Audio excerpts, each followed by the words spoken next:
chance to rest close together while Donna put on her headphones, turned up her music, and also fell asleep. They were still snoozing when the captain announced the weather in Fort Worth. When they landed, they met Kate. Joe and Chris spent a cozy night in their old house, which was slowly becoming their home. The next morning, Joe woke up early to take Chris back to the airport. Although he would miss his classes that day, his professors knew and had given him a chance to make up for it later. He made it to work on time, went to his martial arts class, and called Joe FaceTime when he got back home. On December 4th, he received a flood of texts and social media messages from family and friends wishing him a happy birthday. He was finishing class and starting to reply when Joe's FaceTime request came in.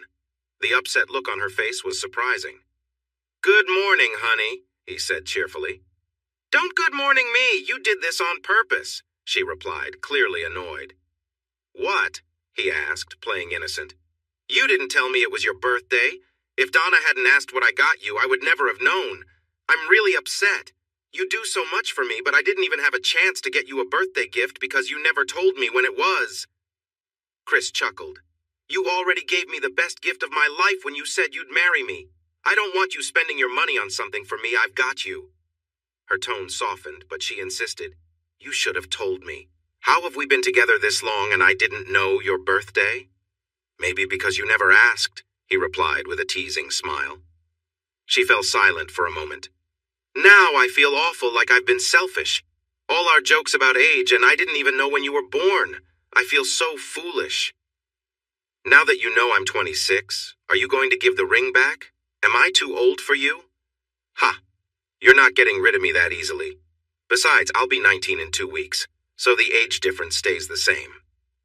I hate to cut this short, but I have to get to work. Can we FaceTime earlier tonight? I can skip my workout if you call me at 7. Does that work for you?" She agreed, told him she really loved him even if she felt bad, and he reminded her that she was perfect and shouldn't say anything negative about herself. Chris had changed into a snug shirt and shorts to prepare for his call with Joe when the doorbell rang. He opened it to find a lovely young woman holding a cake. "Surprise! Happy birthday!" she exclaimed as she entered. She placed the cake on the table, lit all 26 candles, and smiled, wishing him a wonderful day while offering to help if he needed anything.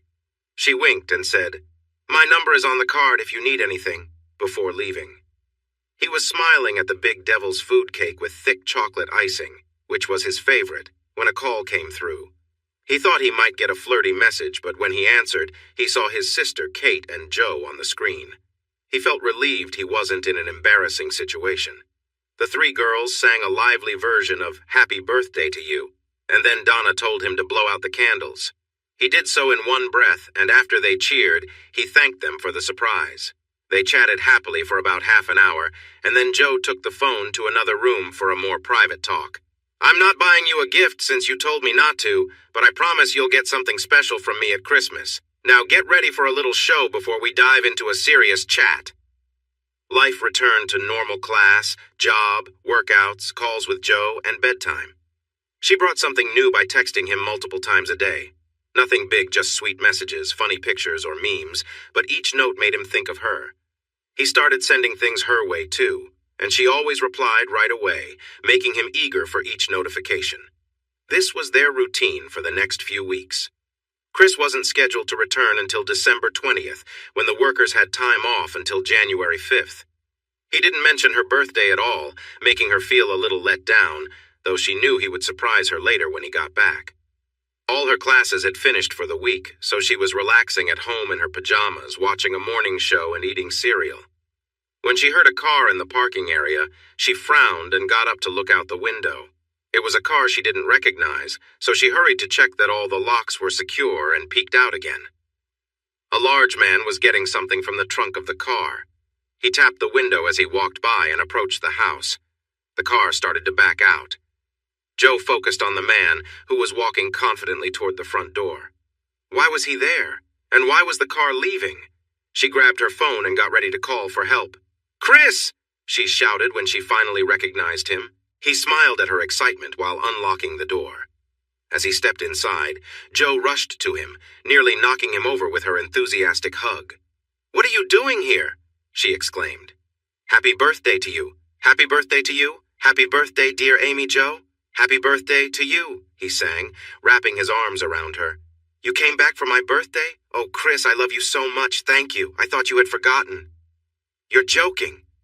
Would I ever forget the most special day of my life? Forget the day I met my lovely girl from the Ouachita? Forget the birthday of my fiancé? No way will I ever forget that day and night. Happy 19th birthday, my dear. Oh, Chris, I love you so much. Now let's get you all set up and I'll take you shopping for the perfect present to go with your gift from me. After that, we can go eat somewhere nice. But how will I know the perfect present if I don't know what your gift is? She asked. After you get ready, I'll show you your gift. It doesn't match your cozy pajamas. She finally let go of the wall, grabbed his hand, and pulled him upstairs, her golden hair bouncing as she giggled. She rushed into the bathroom. He sat on the bed, imagining her reaction to the gift he held. She came back in less than 30 minutes, looking beautiful in a black skirt and a white blouse. Does it match this? She asked with a smile. He whistled, pulled a nicely wrapped box from behind him, and handed it to her. She squealed with joy, hopped around and tore off the wrapping. The box had a name on it that she didn't recognize, but it looked like a jewelry box to her. She paused, looked at Chris, and then opened the lid. She gasped and looked back at him. Chris, is this what I think it is? She asked with excitement in her voice.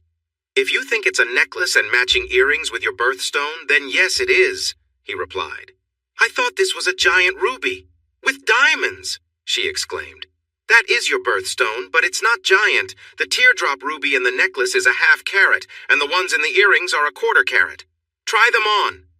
She lifted the necklace from the box, held it over her hand, and asked, Is the metal silver?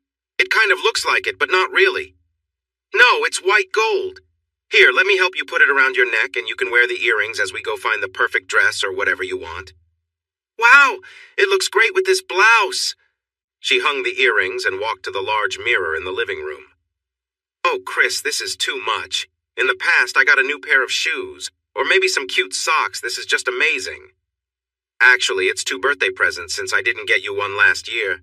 Besides, the necklace and earrings aren't as amazing as the beauty wearing them. They hurried down the stairs and out to the garage, ignoring the chilly wind. Surprisingly, she found a white dress with ruby red trim at the second store they visited. The sales clerk admired her earrings and necklace, then praised the dress that complemented her jewelry beautifully. Chris felt the outfit she wore drew a bit too much attention, but he noticed it made her feel confident, so he said nothing. They went out for an early dinner at a cozy Italian restaurant and then started heading home. Joe leaned into him, resting comfortably, but he soon realized she had more on her mind than just a simple cuddle. At one point, he had to gently move her from his lap to keep focus on driving safely through the busy traffic. As they got closer to home, Joe cheerfully said, "No more traffic ahead." She began playfully teasing him, hinting at wanting to try something new. With a playful tone, Chris asked, "Did you pick this up from one of your online videos?" She laughed and said, "I'll show you when we get home." As soon as they reached their street, Joe started her little demonstration, making Chris smile. He parked the car in the garage and relaxed for a few minutes, letting her do her thing while they shared an intimate moment. After a bit, Chris suggested, "How about we try something else now?" With a playful grin, they both adjusted their positions to make themselves more comfortable. Joe moved closer to him and they shared some kisses, enjoying each other's company. The atmosphere was filled with warmth and affection as they embraced. The rest of the evening was a mix of laughter and closeness, and afterward, Joe nestled against him, feeling content. As they caught their breath, Joe whispered, "That was the first time we've been so close like that in the car." Chris smiled, feeling just as content as they enjoyed the peaceful moment together. "I like this. We should try it in the truck too, and in the old car in the barn." When they finally got dressed and headed to the house, Chris was amazed by the lovely vintage Christmas decorations and warm amber lights the girls had put around the porches, windows, and doors. He couldn't believe he hadn't noticed all this when he first arrived. Even more surprising, there was an 8-foot tree set near the window between the living and dining rooms, covered in tinsel, ornaments, vintage amber lights, and a shiny star. The decorations matched the time when the house was built, and there were other pretty decorations carefully placed throughout the dining and living rooms, above the fireplace and along the staircase. How did I miss all this? I must be clueless. Or maybe I was just focused on my beautiful fiancé. Either way, I'm embarrassed but really impressed. These decorations are amazing. Jo felt proud when she heard his reaction, and even more when he praised their choices and the way they had arranged everything. She shared how they had researched Christmas traditions from the early 1900s and how they found the different pieces online. She sheepishly mentioned using the travel card he gave her, but she believed these were decorations they could cherish forever. He kissed her forehead, nose, and lips, telling her they were perfect, no matter the cost. She smiled brightly. Donna was in Nashville and Kate was in Seattle, so they had the whole house to themselves for 3 entire days. Not wanting to give their activities away to the security cameras inside, Chris turned off all the indoor ones but left the outside cameras on. On the sunny and warm 3rd day, he needed to turn off the backyard and barn cameras for a few hours while they enjoyed the outdoors and sunbathed in a private spot. Besides getting some sun, they had the chance to listen to the winter birds, including mourning doves and the white-winged doves that were coming in from Mexico. The mourning doves made a soft cooing sound, while the white-winged doves had a stronger but pleasant call. Many pairs of both kinds were nesting in the live oak trees on the property. Lying next to each other, feeling the warm breeze, watching and enjoying each other's presence, reminded Chris that while video calls are nice, nothing beats being together in person. Being close allows for so many more feelings, touch, taste, and smell that create a wonderful experience.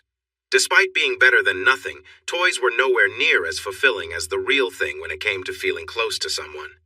Being apart for 3 weeks since Thanksgiving made them eager to be together again, and they fully enjoyed their 5 days alone. They lived on each other's company and the food Jo had, not leaving the house until Mom, Dad, Diane, and Donna arrived at noon on the 23rd. They brought a car full of presents to add to the pile already under the tree set up by Donna, Kate, and Jo. Chris had bought so many gifts in Colorado that he had them shipped to Fort Worth. They arrived in the afternoon and filled up the living room with gifts surrounding the tree. It promised to be a delightful and generous gift exchange. Jo felt a bit shy seeing so many gifts with her name on them, more than all the presents she had ever received before combined. That evening, they went to an early church service at Trinity Episcopal Church, where the Alexanders heard Jo sing carols for the first time. They were not surprised when the music director and the priest asked her to join the choir as they were leaving. After church, they attended the Beck's Christmas Eve party for fun and dancing, then returned to Chris's place to open just one present. Chris suggested that everyone open their gifts from him at the same time and he would do the same. They joked and then agreed. "Oh my gosh, a Jungle Print ski suit!" Diane exclaimed just before Donna shouted, "Mine is purple and white houndstooth. I've never seen anything like it." Jo was opening hers carefully, but when she heard the excitement from the others, she quickly tore the wrapping. "Look at this, mine has solar systems and stars on a purple background." Deborah added to the joy, saying, "Mine is burgundy with cool shapes. Oh goodness, Chris, where did you find all these?" Instead of answering, he shared a look with his dad, and they all held up their suits together. "Mine is Tennessee orange and white, and Dad's is Tennessee white and orange. Pretty cool, right? Now will be easy to spot on the slopes." "Jo knows where I got them a little store in Golden. Remember how much you liked the ski suit in the window?" Jo nodded, excited. "I went back after you left in August, asked about a special order, and they offered a great deal if I bought 5. I said I wanted 7, so they made the deal even better, and we chose patterns that are rarely seen on the slopes. Everything was protected from water, and they even threw in ski masks for fun. These unique gifts brought hugs and kisses from Mom and his sisters, a big hug from Dad, and a fun little fashion show from Jo later that night. When they got to their room, Jo excitedly presented a special birthday gift. She wanted him to open it right away. At first, he was puzzled by the colorful set of 5 silk boxers that were clearly for him. But then he noticed the 3 cute pairs of underwear and 2 matching sets, which left him confused. She insisted that he try on all 5 pairs, matching them one by one, and slowly, he began to understand. The next morning, they excitedly dug into their pile of presents. By the end of it all, everyone had lots of nice winter clothes, perfect for skiing and enjoying life in Park City. Jo received her own skis, poles, and boots. The ladies got lovely jewelry, while Chris and Dan received new bird hunting gear. The other gifts for Kate, her parents, and the Beck family would go with them to Utah on the 26th. Beck Construction's private jet took them to a special terminal at Salt Lake City Airport, and the Beck family picked them up in an SUV they kept at the ski lodge. They stuffed their luggage and gifts in the back and squeezed together for the 45-minute drive up the mountain. At the Beck's home, Kate and her parents, Stephanie and Ed, were waiting. They exchanged warm greetings, sharing hugs and kisses. Chris received a big hug from both Kate and Stephanie. However, when Kate excitedly unwrapped her ski suit in TCU purple, Jo looked a bit unhappy. They woke up early to enjoy a traditional Southern breakfast prepared by a cook the Becks hired for the holiday, then hit the slopes when they opened at 9. They enjoyed lunch at the Ellisons' place, right by the slopes, then skied again until the trails closed. The bright ski suits helped them spot each other, even if there were many young men around helping the girls near the lifts. That evening they had dinner and danced in Park City, but returned to the lodge by 11. This routine continued from the 27th through the 30th. The women took the last afternoon to go shopping, letting the three men try some challenging ski trails that the women were not keen on. They skied the morning of the 31st, but spent their afternoon getting ready to celebrate the arrival of 2020 at a busy club. For the first time, Jo appeared a bit shy when they entered the lively place. "What's wrong?" Chris asked, leaning close so she could hear over the noise and music. "It reminds me of the place Kate's cousin took us. It's different, but the crowd and the noise are similar." "It's okay. I'm here with you tonight," he assured her. "Please don't leave me alone," she begged. She seemed shy, which made him think she had her own struggles to face. "Have you started seeing the counselor?" he asked gently. "No, Donna, Kate, and I have been too busy with exams. We plan to start in January after you go back to Colorado." Kate, Donna, and Diane wore bright dresses that caught the eyes of many. Jo had on a jumpsuit, and even though she was sitting close to Chris, several young men asked her to dance. She politely said no to all except her fiancé. He happily joined her on the dance floor, bouncing to the fast songs and holding her close during the slow ones. They left their drinks untouched as they enjoyed each other's company. Sandy, Deborah, and Stephanie also wore bold outfits that attracted attention from older men. Many stopped by the table to chat. Both sets of parents and the Becks spent a lot of time dancing, but someone always stayed back to keep an eye on the drinks. It might have been too much, but it made the girls and their dads happy. Chris watched over his sisters and Kate, who came to dance near him during some classic rock songs, but enjoyed dancing with others too. When the band took a break, they talked about whether to celebrate the new year there or watch the fireworks at the Ellisons' deck. They decided to dance until 11:20, then head to the Ellisons. When the band came back, Diane interrupted Jo's plan to pull Chris back out for another song. "No way! You've had the best dancer all night! I want my turn before we leave." She took Chris's hand and led him to the dance floor. Chris was a good dancer, but he admired how well his sisters and Jo moved to the music. Next, he danced with Donna, then his mom joined him for a waltz. Kate took him back to the floor just as the band started playing Imagine by John Lennon. Jo was finishing up a dance with Ed Ellison, and after a quick chat, started dancing again. Chris noticed Jo was close to Ed, but Kate was very attached to him. He tried to hold her at a comfortable distance, yet she clung to him, making him feel a bit awkward. Jo was very beautiful, but Kate held her own. The same went for his sisters, his mom, Stephanie, and Sandy. He was sitting at a table with really attractive women, and he knew that every man around was probably jealous. He could tell by the annoyed look from one guy who had danced with Kate a few times, but kept his distance. By chance, Jo and Ed were on the other side of the busy dance floor. Kate leaned back in his arms and gave Chris a flirty smile while getting closer to him. Being taller than Jo, she pressed against him, and he felt a rush of feelings from their closeness. Kate moved against him playfully and looked at him with bright eyes, holding him even tighter. "Thank you for that," she said softly when the song ended.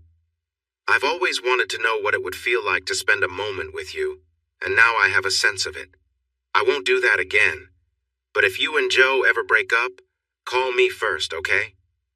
He smiled and replied, You'll be the first to know if that happens. When they made their way back across the crowded floor, Joe was with Trey. His sisters were dancing with two new guys. His mom was with Ed, and Sandy was with a neighbor. Stephanie took his hand and led him to a quieter spot on the floor. Now show me some of those dance moves, she said, as a song played. Stephanie had a fuller figure than Kate, but she moved with grace and swayed close to him. He guided her through some turns and spins, which allowed him to show off his skills while keeping a bit of space between them. It was 11:10 when they returned to the table just as Joe finished her water. Chris waited a moment, then grabbed her and danced away while Elvis's loving voice filled the air.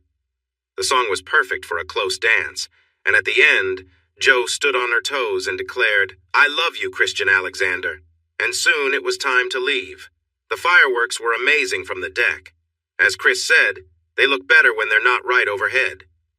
Everyone else stayed to celebrate the new year, but they shared a sweet kiss and left early, saying they were too tired to stay up longer. Chris used his app to call an Uber driver who was waiting nearby until he saw Joe.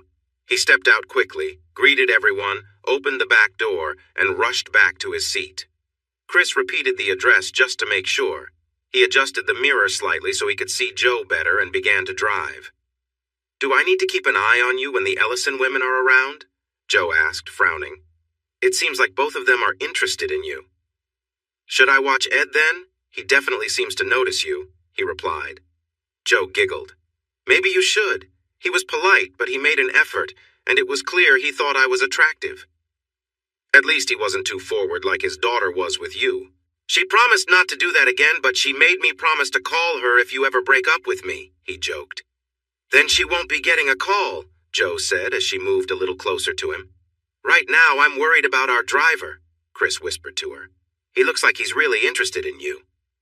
Too bad I'm not wearing something fun I could keep him guessing all the way back, she whispered back. And just so you know, Ed isn't the only one I danced with who showed some interest. Oh, I've seen how Trey and Dad react to you, he teased. You managed to attract a lot of attention. And yet, my heart is set on only one, she whispered playfully. The next morning, their excitement about having the house to themselves led to playful teasing at breakfast. Too tired, was what you said when you left before everyone else. Too tired to carry these? Donna teased, holding a small pair of Joe's underwear in front of her. Joe, acting innocent, tilted her head and said, I don't recognize those. Maybe someone dropped them while doing laundry. She pretended to be confused by the laughter, but the twinkle in her eyes gave her away. Deborah joined in by holding up a large sock, asking, What about this size 14 sock? Chris simply hugged Joe and replied, I took off my boots to keep the carpet clean. I must have dropped my sock on my way upstairs after we had a long night. Now that we've settled that, where's breakfast? Chris and Joe were flying back commercial the next day, so they enjoyed a full day of skiing, went riding on two of the Ellison snowmobiles, had a light dinner, and took a lovely sleigh ride after it got dark. It was a clear, cold winter night, with a thin crescent moon and countless stars shining above. They cuddled under a blanket provided by the driver, quietly appreciating the feel of a horse pulling a sleigh through tall trees on a soft layer of sparkling snow. Their flight on the 2nd took off just after 10, so they woke up early.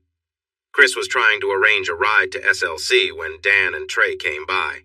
We're driving you right after we have a good breakfast. There won't be any lines today, visitors won't leave until the 4th or 5th, and business travelers won't go until Sunday or Monday. We'll get you there by 8:30, which is plenty of time, Trey assured him.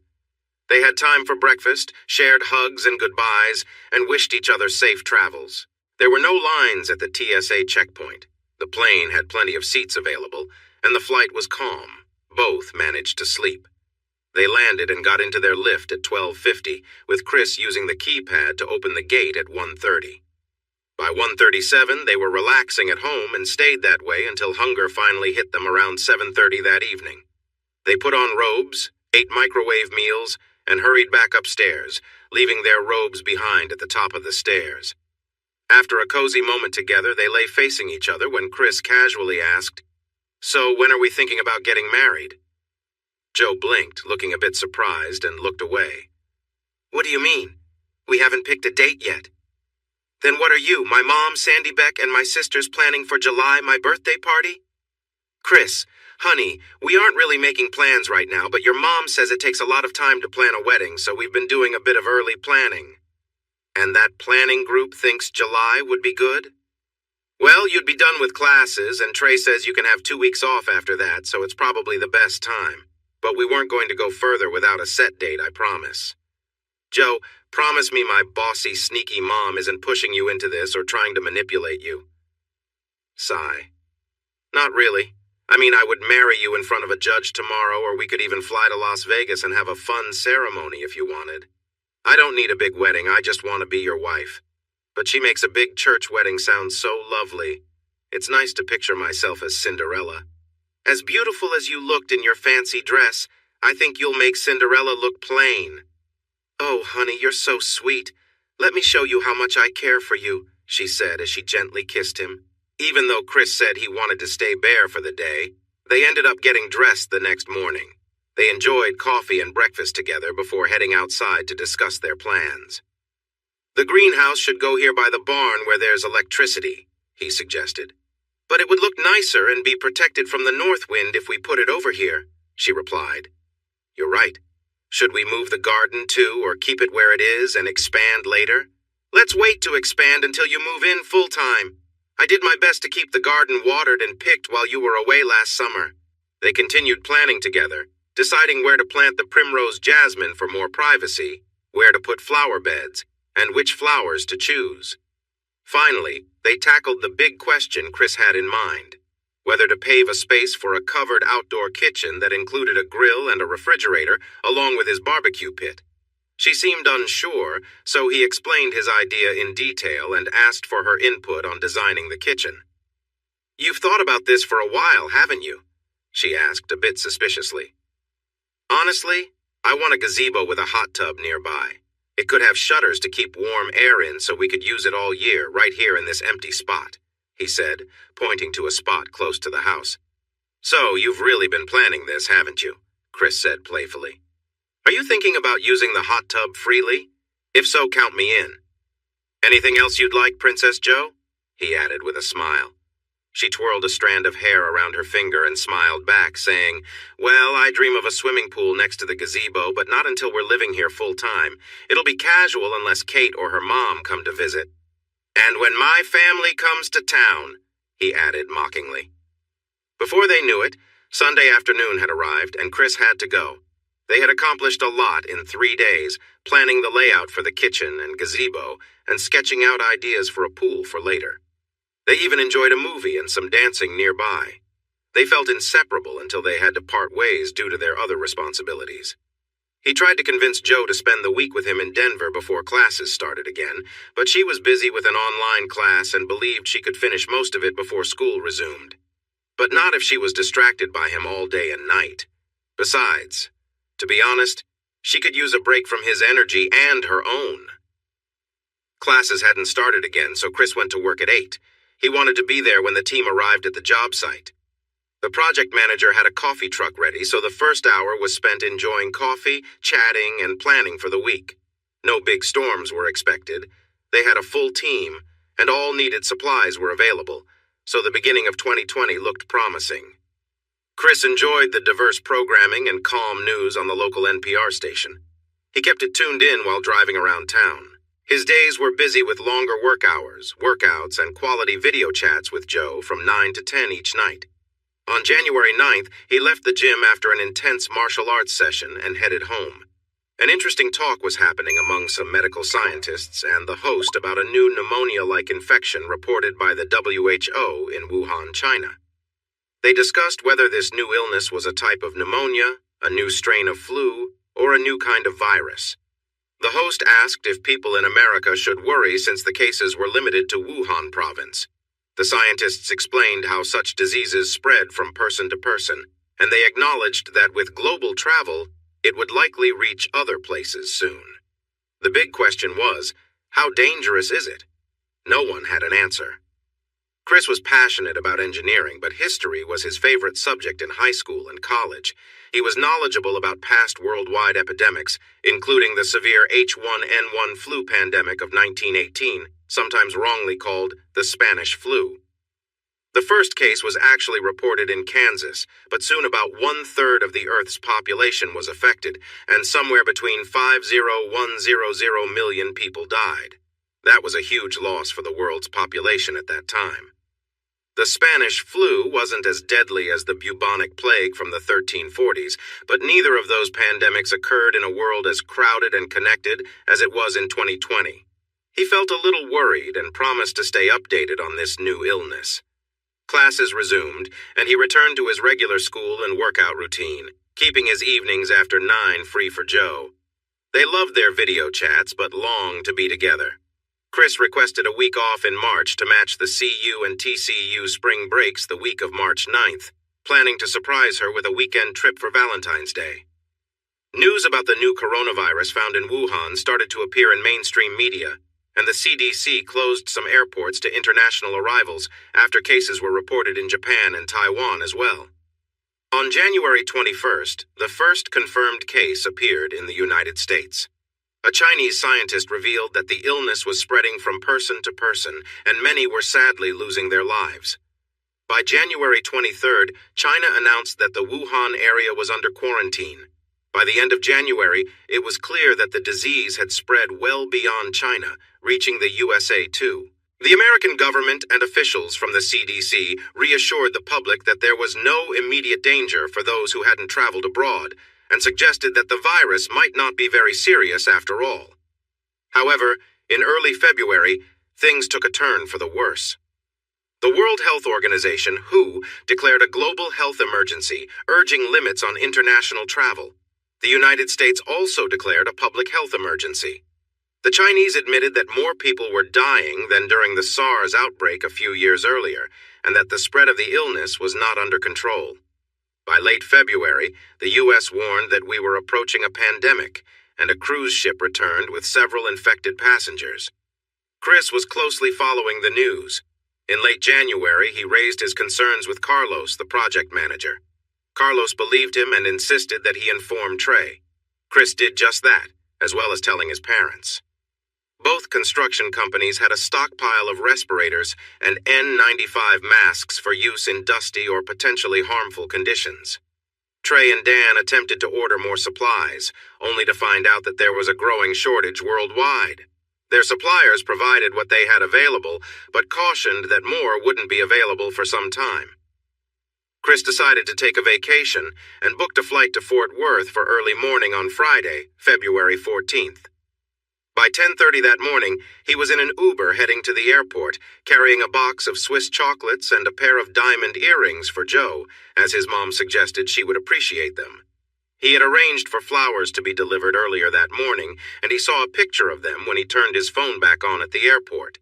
When Joe didn't return an hour after her classes ended, Chris sent her a message with a heart, asking what she was doing. She replied that she was out eating with friends and sent a picture with her and several others. He responded with a heart and a quick selfie by the stairs. Just after, he received a call from her. With excitement, she exclaimed, "You're really home?" "I'm standing here at the bottom of the stairs," he replied playfully. "I'll be right there," she shouted. "Drive safely," he reminded her before she hung up. She arrived safely but seemed a bit let down when she saw he was dressed, holding the box of chocolates and a wrapped gift. Chris presented the gifts, but she ignored them in favor of hugging him tightly and pulling him toward the stairs. "We can open gifts later. You promised me something fun, and I want it now." Her little dress was on the chair before he could take off his pants, so she quickly took off his shirt, pushed him down on the bed, and crawled on top of him excitedly. She leaned closer, and they shared a passionate kiss. What followed was a good while spent with each other, filled with affection and closeness. Then a little time resting together, and more loving moments afterward. Feeling a bit tired, they chatted for a while, enjoyed some playful time in the shower until the water turned cool, and then got dressed. She seemed to want more of his attention than ever, and he found himself feeling a strong connection with her, unlike anything he had experienced before. "Finally!" Donna exclaimed as they started down the stairs. She and Kate were waiting at the bottom with eager looks on their faces. I thought I wouldn't get to see my big brother today. Joe, you need to share him with your friends. Joe replied playfully. I've missed my fiancé for 6 weeks. I'll let you both have a few moments with him, but he will be back upstairs with me soon. Chris was greeted with warm, tight hugs and kisses from both his sister and Kate, who were really happy to see him. Joe left her gifts on the chair, he said, a bit disappointed. I don't think she liked them that much, but I have something for both of you in the drawer of that little table. Maybe you'll like yours better. They squealed with excitement and rushed to the table. Joe had her hands on her hips. I didn't say I didn't like them. I just had other things on my mind. If you want to give them to me now, go get them. He chuckled and waited for the girls to grab their gifts from the drawer. Joe, you have one too, Kate exclaimed. They stood close together to open their boxes at the same time. The personalized anklets with their names in beautiful writing caught their attention, and they started squealing in delight when they realized what they were. He received cheerful hugs from both girls and a special embrace from his fiancée. I'll give you the other gifts after dinner, he whispered. She hugged him even tighter, and he smiled. I have dinner reserved for 4. I wasn't sure if you'd have plans, but I thought it would be easier to change them than to make them. Would you like to be my guests? Give us 20 minutes to get ready, Donna called, and they hurried up the stairs. Do you want your gifts now or later? He asked playfully. Later is fine, but let's have some fun until they're ready, she replied, as she pulled him toward the couch. First, put this new anklet on my left ankle. It means we're together. What if I'm not with you? Then it goes on my right. Otherwise, it means I'm looking for someone. That's new to me. Where did you hear that? Oh, everyone my age knows. I wouldn't have bought them if I knew all this was tied to a simple anklet. Kate and Donna wore theirs on the right, but their cute mini dresses made it hard to take it seriously. When Chris walked in with the 3 women, a lot of eyes turned their way. Even though the men were there with their partners, he stood out with 3 lovely guests. They looked elegant and calm while waiting to be seated, but once they were, they chatted like the young adults they were. Chris watched with a smile. They lived together, spent most days together, and worked out together, yet they always had so much to catch up on. He began to believe the saying that women talk a lot. Looking around, he noticed that his 3 guests really stood out. It puzzled him that Kate and Donna didn't have dates on Valentine's Day. Back at college, they would have had a long line of admirers. The answer soon came to him. They had decided to spend the evening with Joe since she wasn't seeing anyone and would miss him. Now that he was there, they were excited to join in.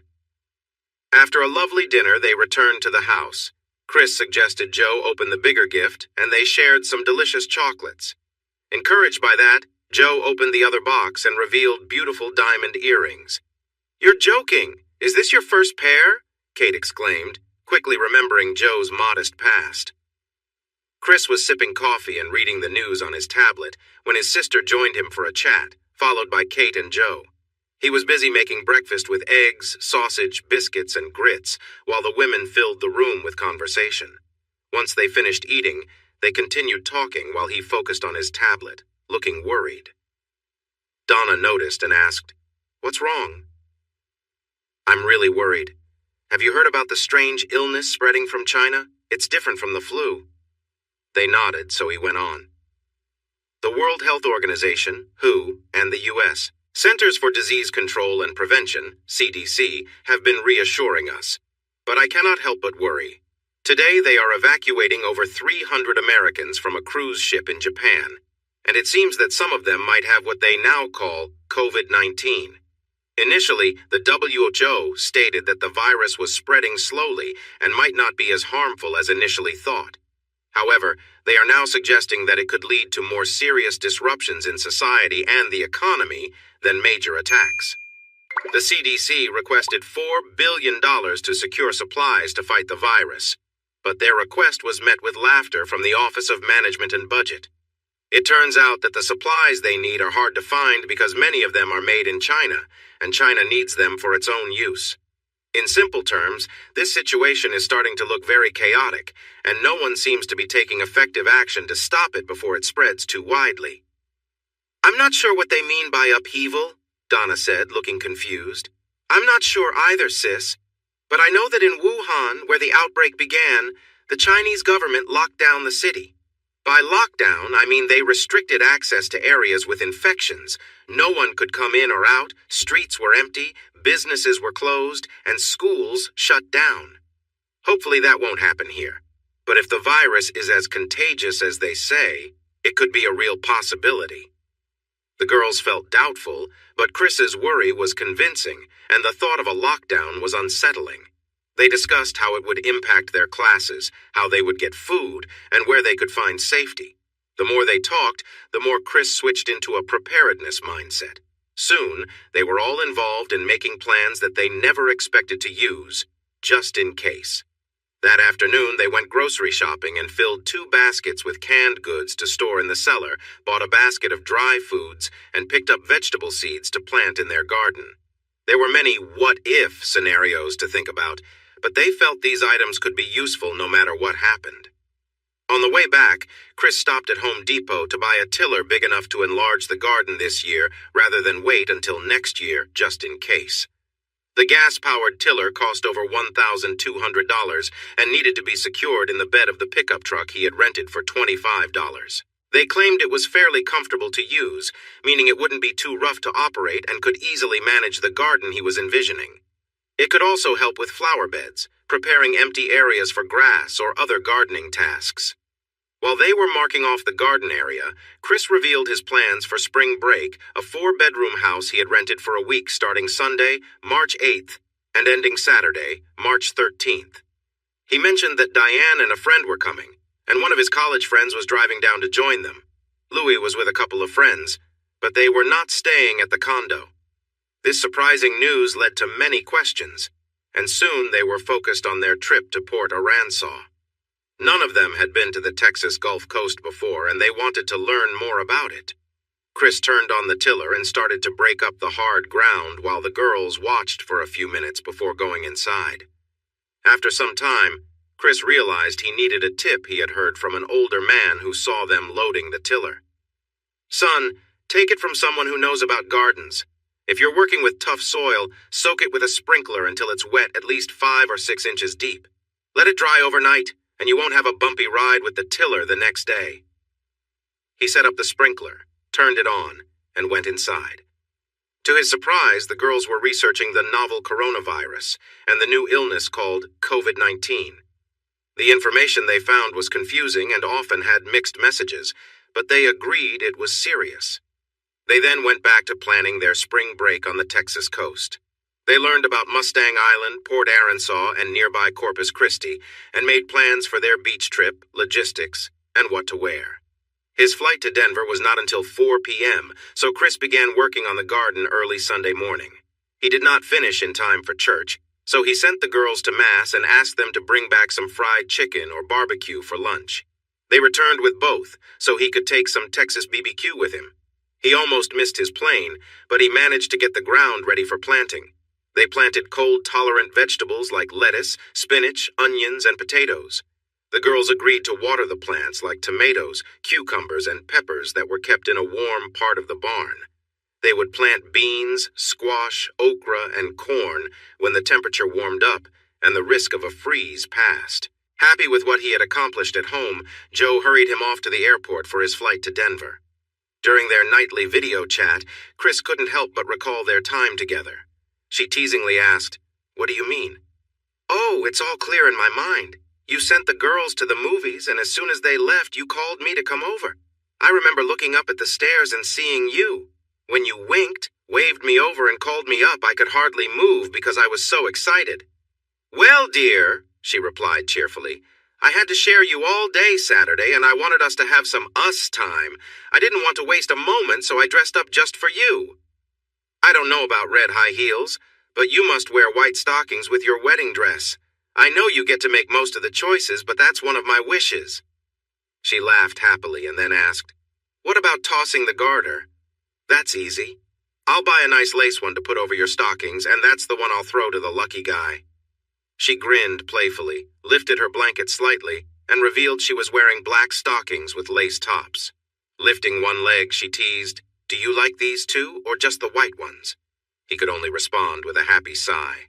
Then she turned onto her knees, looked back at him, and asked, "Or do you prefer this view?" Hearing his excited response, she reached under her pillow, pulled out a toy, and set it up. It created a scene of rising excitement. "Oh, sweetheart, I miss you so much," she exclaimed. All he could hear in reply was soft sounds until they both felt the joy of connection. As the news about COVID-19 grew worse, the next week, Chris invited all three of them to join his evening video call with Joe. He suggested that they should only be around people they trusted were well, hadn't traveled, and weren't showing any signs of illness. He also advised staying away from crowds like parties until they understood more about the situation. All three agreed to those ideas, especially since they were studying for midterms in March. So far, they hadn't heard of anyone being sick, which meant Chris's plans to visit and drive them to the coast in the Jeep were still on. When he asked who else would be joining them, both Kate and Sis replied, "Not sure." Later, Kate mentioned that a group of boys they met would be around for the week, and they might spend some time together. The state of Colorado assured Carlos and Trey that construction would remain an essential job if any restrictions were put in place. They would just need to take measures to keep everyone safe. They had a meeting where Chris talked about what was known and believed about the new coronavirus. He suggested they follow the steps he had shared with the others and avoid busy bars and restaurants. There was some complaining, but nobody wanted to get sick or pass it on to anyone else. Carlos told everyone that if they felt like they were coming down with a cold or the flu, they should not come to work. Instead, they needed to call and inform him. For the tough construction workers, this seemed a bit excessive. They often worked even when they were sick or hurt, as it was a point of pride for them. They made their feelings clear to the bosses. Chris reminded them that this could be serious for them, their co-workers, and their loved ones, so staying home when they felt unwell was important. Some workers were still hesitant, but most started to agree. Chris hoped he was guiding them in the right way. The guidance from national leaders, including health departments, was unclear and often changed. Even the messages were mixed. Some were warning about a possible national outbreak, or even a worldwide pandemic. An official from the CDC warned that it could disrupt daily life significantly. Meanwhile, Speaker Pelosi was encouraging people to visit Chinatown in San Francisco, saying that they had the situation under control there. The president claimed only a few people were sick and thought it would disappear, like the flu when warmer weather came, so there was no need to worry. Chris hoped the president was correct, but he trusted the scientists studying the disease. Becoming an engineer requires a lot of science courses, so he believed the work of the medical scientists researching this virus was more reliable than the opinions of politicians. What was sadly lacking were easy tests for COVID-19, clear advice on how to stay safe, and essential supplies for hospitals that were seeing more and more sick patients. The CDC's decision not to allow outside testing slowed things down, and it was reported that without a central plan, hospitals and government organizations were competing to buy masks and equipment, which were already in limited supply. The construction site in Boulder was being handed over to the steel workers on March 6th for the building of the 12-story structure, which would take a few months to complete. Only Carlos and a small group of his current workers were needed in Boulder. The rest were assigned to other jobs, including the TCU Stadium, until they were needed again. The CU interns would stay at the site working under Carlos's guidance, and Chris would come back after spring break. Chris and the others were done for the day by noon on Friday, March 6th. Chris had planned a vacation for the following week to align with CU's spring break. The others enjoyed a long weekend before heading to their new jobs scattered across Texas. Beck was covering their travel costs, paying for flight tickets or giving mileage to those driving home. Chris took a flight home, leaving his pickup at the apartment. They were taking the Jeep Wrangler Sahara to the coast, and his friends met him at the airport, excited to see him again and thrilled about the trip. They went straight to his favorite steakhouse for an early dinner, and then stopped by Academy Sports and Outdoors so Chris could buy some new shorts and shirts for the beach. This time, the roommates didn't fall for Joe's attempt to persuade them to go out for the evening, so the four of them enjoyed the warm backyard, worked in the garden, grilled burgers, and had dinner at the picnic table on their new stone patio before nightfall. Another feature of the patio, built by Berto and his team of stonemasons the previous weekend, was a fire pit. Chris made a small fire, and they roasted marshmallows for dessert. It was getting cool despite the fire, but it was a calm, beautiful moonlit night with the sounds of night birds, so they put on hoodies and kept their conversation going. Just after 8:30, Jo got a phone call. She looked at her phone, showed it to Kate, and sarcastically asked, "What happened now? If they messed up our submission?" She answered the call with, "What's going on now, Andrew?" His response was loud and lengthy. Jo's frustration grew as she listened. "No, we told you we're not helping out again. I'll email our parts to Dr. Anderson and let him know you and Larry are submitting separately." Jo kept listening while Kate quietly explained, "Dr. Anderson put us in a psych work group with them, and we have a project due today. Andrew was supposed to be the team leader, but he and Larry don't do anything. We sent him our parts this morning, and he was supposed to submit it by 5.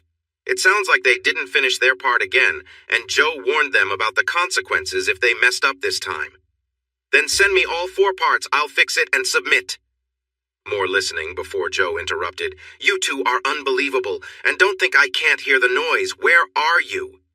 "Exactly what I thought. Instead of finishing your parts and submitting everything, you started partying and messed up the merge, expecting us to come to help again." "Stop talking. You're just making it worse. We'll be there in 20 minutes. We need a quiet place, your laptop, and some privacy. If you cause any trouble, I'll call Dr. Anderson right away. Understood?" Jo hung up, turned to explain, but Kate interrupted.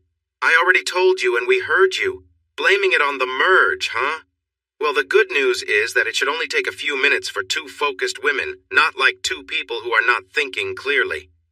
Chris and Donna offered to help out, but they reassured Jo that they could manage and would be back in about 45 minutes to an hour. "Where is the laptop?" Donna asked. "In Andrew's room in the SIG house," Jo replied. "Call us if you need anything," Chris said as they headed to the Jeep. "We will," they both promised.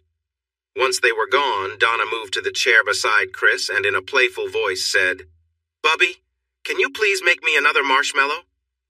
Chris laughed. "I remember that little rascal. But aren't you supposed to be sitting on my lap while you ask for those? Or on Dad's lap when you're asking him?" She got up and settled onto his lap, putting on her cutest pout, and said, "Please, Bubby, marshmallow." He hugged her tightly, laughed, and then roasted 2 marshmallows. "Do you want to hold them yourself, baby sister?" "No, Bubby, you're much better at it, and I'm cold, so I'm going to cuddle with you while you cook." She wiggled a bit so he could reach the fire, wrapped her arms around him, and rested her head on his shoulder.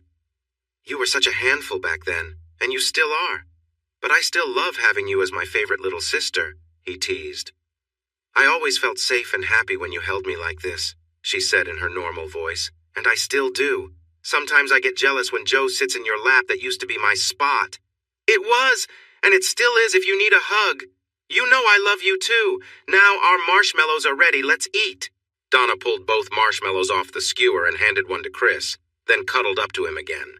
After she finished, she offered her fingers to be cleaned, then playfully wiped some off Chris's. "Yummy! Now let's cuddle more," she said in her cheerful voice, moving closer just like when she was 4 and he was 12. Chris began to feel a little uncomfortable holding her. She was definitely not 4 anymore, and their parents weren't across the fire smiling at them. But Donna was already relaxed. She fell asleep quietly within 5 minutes. Chris held her, watching the fire and listening to 2 owls hooting to each other. He felt really happy here with his girls. They had become a family in a way. He sat still and calm, thinking about the future. His phone rang. It was Jo's ringtone, their special song. When it played, he quickly picked it up from the table nearby and answered. "I'm switching to FaceTime," Jo said loudly. "I want you to see what's happening. You might need to come help us, but maybe they'll behave if they know you're watching. These guys won't leave us alone in the room where we're trying to work." The phone showed Jo's face, and he could see some young men moving around behind her. He could also hear Kate fussing at someone in the background. A big guy moved behind Jo, put his hands on her shoulders and said, "Feels good, doesn't it? How about you come upstairs with me?"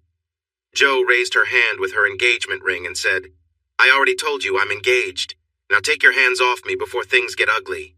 The man continued, ignoring her. "That ring doesn't change what I want. I know you want to have some fun, so let's go to my room." As he reached out, Joe yelled, "Get your hands off me or you'll regret it.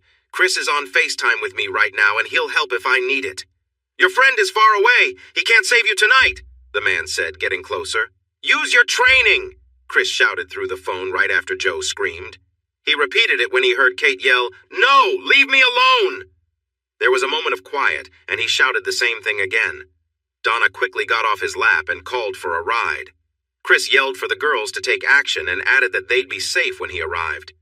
Meanwhile, Donna had called 911 and urgently reported that girls were in trouble at the SIG house on campus. Then the man made a mistake. He let Joe go and grabbed her phone to yell at Chris. "I'll take care of your girl before you get here." He continued staring at the phone before suddenly screaming in pain. The phone fell onto a surface facing upward, so Chris could only see the ceiling. He heard at least 2 men shouting in pain and movement around the phone. Someone yelled, "You're going to regret this," followed by more cries. Amid the chaos, Joe said, "You think you can scare me? Come on, if you're strong enough to take me on, go ahead. You don't need to be rude." "What? Are you scared of 2 girls?" He heard more shouting and then more cries.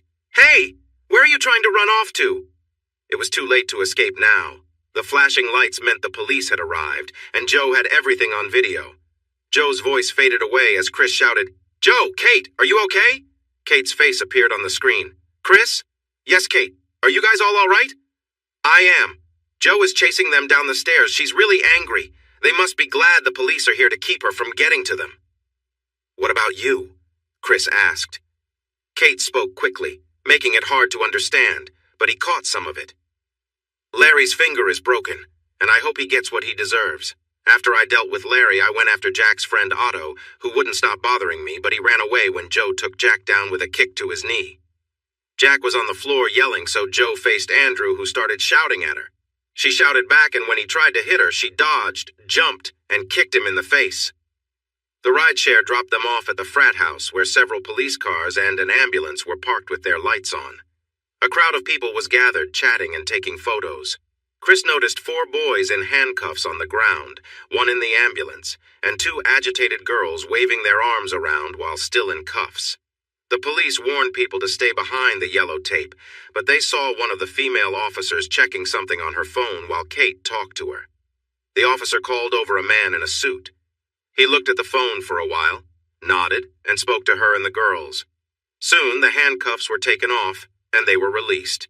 They piled into the Jeep and drove home. Still buzzing from the night's events, they excitedly shared stories about the boys' poor actions after finishing their project and sending it to their teacher, along with an explanation of what had happened. Then they acted out their reactions to the bad behaviors, saying things like, "He was standing like this, so I did this." They even watched the video Kate had recorded when things started getting out of hand. Donna, caught up in the excitement, added, "I should have gone too. If I had been there, I would have." Chris chimed in, "So, are you all happy you spent money and time on those self-defense classes?" They agreed that it had been worth it and promised to keep going. Chris playfully looked at Kate before turning to Joe. "And you, little fighter, once you started, you didn't want to stop, did you? Chasing those boys through the house must have been wild." He couldn't tell if the excitement had worn off or if she was just tired, but her response was quieter than he expected. "That wasn't the smartest thing I've ever done, was it?" There were at least 30 more men in the big party room downstairs, and I knew I wouldn't have stood a chance there. I don't know what happened to me. Once I started moving, it felt like I was making up for all the ways I had been treated badly. I was pushing back against all the bullying and threats from Elwood, his sons, and their friends. I think I learned something about myself. My teacher says I like martial arts because I have a lot of anger inside, and exercising helps me let it out. I'm not sure about that, but I felt something snap inside when Jack touched me in a way I didn't like. It made me want to fight back against everyone who had been mean to me or to Kate, or who had said something hurtful while we were trying to get our work done. "Maybe we should think about having kids, honey," Chris joked lightly. "With my temper and your strength." "Speaking of kids," she whispered, changing the topic quickly, "maybe we should go upstairs and practice." They left Kate and Donna talking excitedly while watching Kate's video for the 4th time. On Saturday, they slept in, and then all 4 went outside to work on the garden and with the plants in the barn. Chris planned to mow, but the girls wanted to turn over the flower beds to get ready for planting. They made a plan. Chris would till the soil while Joe mowed, Donna would spread fertilizer after Joe finished, and Kate would pull weeds in the garden and use a trimmer around the flower beds. None of them had done those jobs before, but they felt happy to be trying something new and helping out a common project. They finished before 3 p.m., giving them enough time to pack for a week at the coast. Chris gave them a rundown of what to bring: swimsuits, shorts, 2 pairs of jeans with tops, and a couple of sundresses in case they went out. Still, he knew what to expect. So he wasn't surprised when early Sunday morning each of them brought out a large suitcase, a backpack, a makeup bag, and a bag for hanging clothes to the Jeep. They were a bit surprised, though, to see a covered trailer attached to the Jeep Wrangler Sahara Edition. It was already half full with coolers, a beach tent, folding chairs, lounge chairs, and fishing gear. But their bags fit easily, and there were hooks to hang their clothing bags. The weather was cool in Fort Worth, with daytime highs in the 60s and lows in the 50s, but the forecast for Port A was 7,563 today, with highs in the 80s for the next 4 days. They were all wearing shorts and tank tops, excited about the warm beach, but they also had on light jackets because it was cool in the morning. None of them had traveled on Interstate 35 before, but they had heard stories about heavy traffic, fast cars, and construction that seemed to go on forever. Still, it was the best road to take until they reached Waco, where they could switch to smaller, nicer highways. Just north of Waco, they stopped to buy some tasty Texas pastries known as kolaches and clobas necks. These treats were filled with fruit or sausage and were perfect with large cups of coffee. As they left Waco and drove on US 77, they enjoyed the view of Texas ranches and farms. They passed through towns like Cameron, Milano, Lexington, Giddings, and LaGrange, and stopped in Schulenburg to stretch their legs and grab some soda. There was also locally made jerky for sale, so they tried beef, pork, and turkey jerky for snacks. They continued through more farmland until they reached Victoria, entering the coastal plains region. They caught their first glimpse of the water as they drove toward Aransaw Pass along Copano Bay. Huge wind turbines towered in the sky, looking even bigger as they got closer, standing out amid the fields of cotton and grain. In Aransaw Pass, they crossed the causeway to the Intercoastal Canal and waited for the ferry that would take them to Mustang Island and Port Aransaw. Their car was the first in the middle row of 5. Like everyone else, they got out to enjoy watching the fish swim and the dolphins play near the ferry. Their condo was on the southern edge of town, just behind some barrier dunes separating it from the Gulf of Mexico. They were happy to find a wooden walkway built over the dunes, allowing easy access to the beach. Since it was a private condo, Chris told the security guard at the gate who he was and showed him the key. The guard checked his list, informed them that the gate opener was on the kitchen counter, and let the gate open for them. The condominium was just what you would expect from an owner with means. Upstairs were 4 bedrooms, each with a balcony and bathroom. The ground floor featured a large living area with big windows, couches, and 3 comfy chairs. The open kitchen and dining space occupied one side of the house, and there were 2 small bathrooms located between the living and dining areas. There was a big storage closet under the stairs.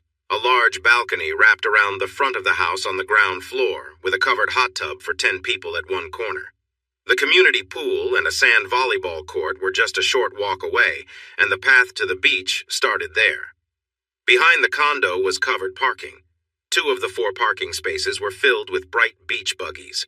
They carried their bags inside and chose their rooms, leaving one for Diane and her guest. Donna texted her sister to find out they were just leaving, so they would arrive in about an hour. Donna asked her to call when they were close, and then they planned to head to the beach. Chris was busy preparing one of the buggies with a sunshade, 4 lounge chairs, and a cooler filled with drinks. He quickly went upstairs to change into swim shorts and met the excited girls outside. They wore light cover-ups since it was only in the low 70s at 1 p.m., but the sky was clear, the sun felt warm, and a gentle breeze blew. It looked like a perfect day for the beach. Donna drove one buggy with Joe and Kate, while Chris took the one loaded with supplies. They drove out of the gate and headed north to reach the road to the beach, then made their way back down the beach toward the condo. They worked together to set up the blue and white striped sunshade, and Chris unloaded the cooler while the girls arranged the lounge chairs. Suddenly, Chris noticed the girls take off their cover-ups, excitedly putting sunscreen on each other. He was surprised by how lively they looked, but quickly called out for help with his sunscreen. They rushed back and soon had him covered in lotion.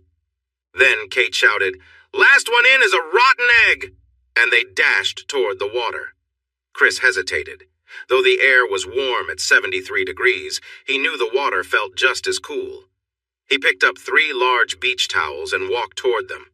The girls dashed into the water, tumbling in as they played.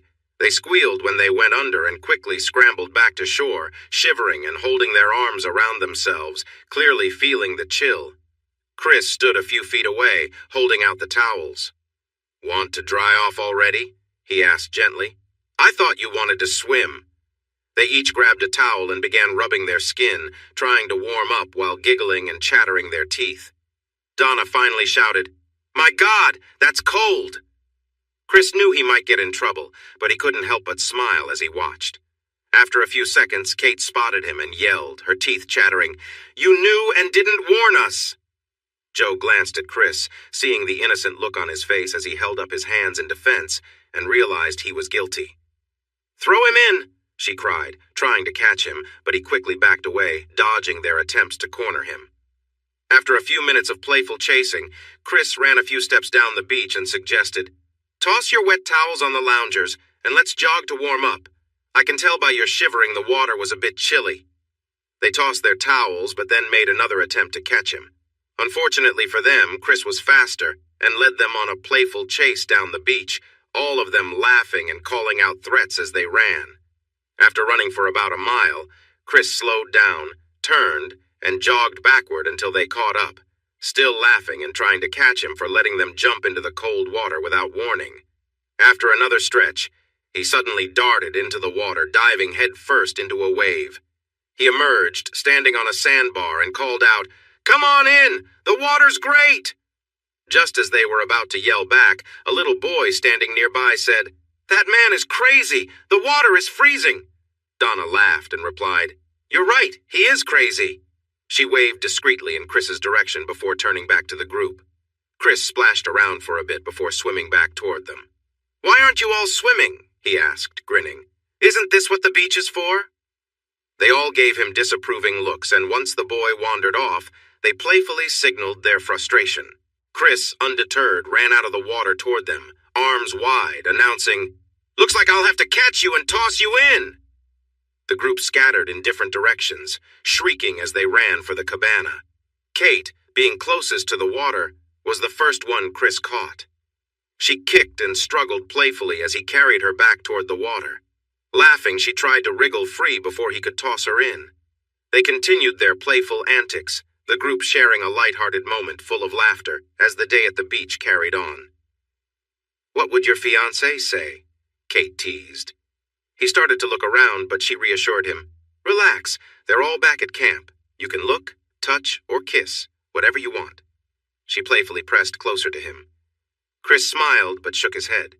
"You're a real temptation, Kate, but I'm not that kind of guy." "I know," she said with a grin. "That's why I can tease you so easily." With that, she adjusted her top, and he helped her down into the shallow water by the shore. "It's not as cold now," she said softly. "Maybe it's because you're warming me up." Chris glanced over his shoulder and saw Joe and Donna looking for sunscreen. With a playful tap, he lightly patted Kate on the back. "Behave!" he chuckled. She winked back at him and teased, "I'll give you 10 minutes to make me stop." They both laughed and started heading back to camp. It was a playful moment, but it added to the playful dance they had earlier. Kate had made it clear she was interested, but Chris kept his cool, knowing where he stood. Later, they applied sunscreen more carefully and relaxed on the loungers to soak up some sun. Chris declined their offer to join, saying he was waiting for a call from Diane, his fiancée. Almost as soon as he mentioned it, his phone rang, and it was her. He grabbed the beach buggy, informed the guard, and waited for her arrival. Moments later, his phone rang again. This time it was his college buddy, Wayne, checking on their location. Chris described the camp and hung out until Diane and her friend arrived. Diane's car pulled up and Chris waved, opened the gate, and led them to the condo. After a warm hug, Diane introduced, "This is my boyfriend, Dale. He plays second base for the Commodores." Dale was tall, athletic, and looked every bit the part of a ball player. Chris showed them to their room, gave them the front door code, and then took them down to the beach. Wayne and his group of friends arrived around the same time. They exchanged cheerful greetings, and Wayne reassured Chris, "Don't worry, none of us have any symptoms. We've been cooped up in the car for 2 days, so we're all good." Chris laughed and welcomed them. Diane then caught everyone's attention by removing her cover-up, revealing a swimsuit that was more revealing than the others. She confidently asked Dale to help her apply sunscreen, clearly enjoying the attention. Dale obliged, and although he tried to stay focused, it was obvious he was a little flustered by her presence. The other guys noticed too, except Chris, who quickly looked away and made his way over to his fiancée, offering to help her with some more sunscreen. And with that, the group settled into a day of fun and relaxation at the beach. Her skin was shining with the oily lotion, but she said she was fine, so he started with her feet and worked his way up. Wayne and his friends, Bill and Todd, were enjoying some beer and chatting with Donna, Kate, Diane, and Dale. They were all around Chris's age, single and down in Texas for spring break before heading back to their jobs in St. Louis. They joked about being too old for this, but wanted to have one last fun time together. Their other friend, Barry, was staring at the 4 girls while sipping a big drink from a large cup. When Chris first met Barry, he felt uneasy. Barry was tall and heavy-set, about 6 of 1 inch and 225 pounds, with a noticeable belly to match his big chest and arms. He was going through a divorce and boasted about it, claiming he had many spring breaks ahead of him and was eager to meet new people after being tied down for 2 years. Chris was careful when putting sunscreen on his fiancée. He didn't want to give Barry anything to think about. Barry's gaze was so obvious that it made Joe frown back at him, but it didn't seem to make a difference. After an hour, the girls decided to move their loungers into the shade because the sun was leaving white marks on their skin. Wayne offered everyone a beer from his cooler, but the girls, along with Dale, chose water instead. Chris accepted a beer and Wayne went to grab it from his Tahoe. Barry offered his drink to Joe and said, "I bet these lovely ladies would like a mixed drink. I have bourbon or vodka with Coke or Sprite. What do you say?" All the girls turned him down, with Diane saying they needed water to stay hydrated. He laughed. "You ladies don't get it if you're not drinking. You're not having enough fun." Joe scrunched her nose and replied, "Donna, Kate, and I are still teens, so we can't drink anyway, but I hope you don't think we need drinks to have fun." Kate broke the tension by playing the Beach Boys on her MP3 player. "Surf City! Let's dance!" she shouted, and began moving in the sand. The other 3 girls, Dale and Chris, joined her, and Donna encouraged the guys to join in as well. Everyone except Barry joined in. He drank and watched them dance, adjusting himself in his shorts. He seemed far too proud of himself, which was a bit off-putting. They danced to more Beach Boys songs, paused to drink more water, and then danced again. At 5, Chris excused himself to start a fire for their hamburgers. He asked the other men to help get the cabana ready for the night before they all gathered at the condo at 6. He walked to the boardwalk and headed to the condo. At 5:45, 2 beach buggies and an SUV arrived, and the girls went inside to prepare vegetables for the burgers. The men joined Chris by the grill, and it quickly became clear that Barry had been drinking too much. The more he drank, the louder and more annoying he became. The girls set up the picnic table on the balcony, placing the vegetables and sauces in the middle before joining the men. Soon, all 4 men were frowning at Barry, and Dale looked like he might get angry if Barry put his arm around Diane again. Donna and Kate moved to the other side of Wayne to stay away from him. After Barry hugged Joe and complimented her, she stayed close to Chris. Chris shot a glance at Wayne, and they stepped over to the hot tub. "Your friend needs to calm down. The 4 girls here are important to me. My 2 sisters, my fiancée, and her roommate, whom I need to look out for. Get him under control, or we need to ask him to leave. I don't want to hurt anyone, but I will if I have to." Wayne sighed and called Todd over. "Barry's crossed the line. Can you talk to him, or do we need to go?" "Looks like he can't help himself," Todd said quietly. "He messed up his marriage with a wonderful woman because of someone else at work. I thought bringing him here would help, but maybe not. Let me see what I can do, and I'm sorry, Chris." After taking a shot, Todd managed to keep Barry in check during the burger cookout. However, Barry continued to drink and got worse as the night went on. Chris glanced at Wayne, who nodded, and they decided to leave. As they got in the car, Barry boasted about his plans for the night. The rest of the group had a great time, and getting rid of Barry made the evening even better. 2 hours of happy chatting and stargazing later, they started to feel tired, said goodnight, and went to bed. As for the weather, Monday, Tuesday, and Wednesday were mostly the same. Warm in the mid-80s with low winds and plenty of sun. Each day began with coffee on the balcony, enjoying the warmth of the rising sun, followed by breakfast and a walk to the beach. After setting up their area, they looked for shells and driftwood, then returned to relax in the shade. They enjoyed sandwiches for lunch, talked, and took another stroll along the shore. The beaches further north near the pier were busy, with many flags waving above tents and RVs as they walked that way. By early afternoon, groups of college students could be seen driving up and down the beach. Every day when the boys saw the girls, they would pull up close to the camp in a couple of cars, and the excitement would start. Chris and Dale acted like camp leaders, even asking the boys if they had any colds or fevers before letting them come near. They got some strange looks, but Dale didn't want to miss baseball games or let Diane get sick, and Chris wanted to keep his 3 campers safe from illness.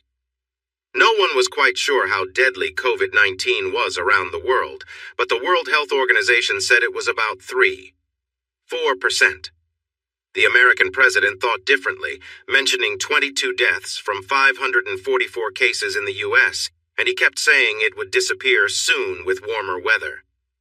It didn't seem too dangerous at the moment, but it was very easy to spread and could cause many more infections than the usual annual flu deaths. Despite the clear lack of worry from most young people they met, Dale, Chris, and their friends stayed careful about meeting new people. That night, they went to a restaurant called Virginia's on the Bay, choosing to eat in the quieter upstairs area at an outdoor table, and they decided not to visit another place afterward since it was too crowded. Chris thought about how worrying about crowds might not even matter if the virus was highly contagious, but no one really knew what to do. So he used his common sense and knowledge to try to stay safe. Tuesday was a lot like the previous days. Sunny, a day at the beach, relaxing, and enjoying meals in the shade. In the afternoon, they went shopping. Encouraged by Diane and some other girls they had talked to, the 3 19-year-olds bought colorful bikinis, shorts, and tops. Dale and Chris exchanged looks, realizing they would attract even more attention on the beach wearing those outfits. On Wednesday around 11, Wayne, his friends, and 3 young women arrived at the camp. It seemed everyone, except for Bar the Great, had found someone since they last saw each other on Sunday, and Bar had a swollen eye. He looked even grumpier than usual and was sipping from a large mixed drink. As always, there were many college students at the party tent they had set up nearby, moving back and forth between the striped cabana and the party tent, which was filled with loud music. Most of the group were Aggies, but they didn't fit every stereotype, even though they were proudly flying 3 maroon and white Texas A-Day and flags. Dale brought a gold and black Vanderbilt flag, and Kate had a purple and white TCU flag, so they happily tied them high on the cabana posts with twine. Chris didn't bring an orange and white UT flag because he thought people might mistake it for another team's. Instead, he parked his orange Jeep Wrangler Sahara where everyone could see the University of Tennessee stickers. The group was talking about going out dancing that night, but Chris wasn't keen on the idea. They all knew each other well enough, but he didn't want to mingle with too many new people. He wandered back to the condo complex to talk with the manager and then headed back. When he returned, he noticed Jo and her roommates were in the other tent with some other girls and a group of boys.